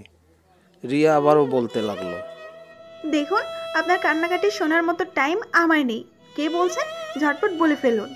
রিয়া, আমি তোমার ভালোবাসা, তোমার নেহাল। হোয়াট দি হেল? তোমার সাহস হলে কি করে আমাকে ফোন দেওয়ার? আর এত কিছু হওয়ার পরেও তুমি আমাকে আমার ভালোবাসা বলে দাবি করছো? ছি ছি, আমি ঘৃণা করি, তোমায় শুধু ঘৃণা করি। আমি আমার ভুল বুঝতে পেরেছি বাবু, আমাকে মাফ করে দাও প্লিজ। শোনেন, আপনি আর কখনো আমাকে কল দিয়ে বিরক্ত করবেন না, রাখছি। প্লিজ ফোনটা কেটো না, আমার কথা শোনো। আপনার কোনো কথা শোনার মতো টাইম আমার নেই। বলেই ফোনটা কেটে দিল রিয়া। তারপরও রিয়া আমার ফোনে কল দিল। আমিও রিয়ার কথাই ভাবছিলাম। রিয়ার কথা ভাবতে ভাবতে চোখে জল চলে আসলো। এদিকে ফোনটা বেজেই যাচ্ছে। অবশেষে আমি ফোনটা রিসিভ করতে রিয়া ব্যস্ত হয়ে জিজ্ঞাসা করলো, কেমন আছো রাজ? আমি ভালো আছি। কেন ফোন করেছো বলো? তুমি কাঁদছো রাজ? আমি কাঁদবো কেন? আমার কিসের দুঃখ? রেগে আছো? কল দিয়েছো কেন সেটা বলো। আই লাভ ইউ রাজ। বাহ, একবার নেহাল একবার রাজ, কয়জন লাগে তোমার বলো তো? তোমাদের তো অনেক টাকা, কয়টা ছেলে জোগাড় করে নাও না। আমার পিছনে কেন পড়ে আছো? তুমি আমাকে ভুল বুঝছো রাজ। ভুল? কোনটা ভুল? কিছুক্ষণ আগে যেটা দেখলাম সেটা, নাকি এখন যেটা হচ্ছে সেটা? জানি রেগে আছো, আর তোমার রাগ করাটা স্বাভাবিক, কিন্তু ভুল বুঝো না আমায় প্লিজ। প্লিজ ফোনটা রাখো, এখন আমার কথা বলার মুডে নেই। তুমি কি আর কখনোই আমাকে তোমার রিয়া জানু বলে ডাকবে না? সেটা ডাকার অধিকার অনেক আগে আমি হারিয়ে ফেলেছি। বলেই ফোনটা কেটে দিলাম। রিয়া আবারও ট্রাই করতে লাগলো আমার ফোনে, কারণ আসল কথাটাই যে তার বলার বাকি আছে।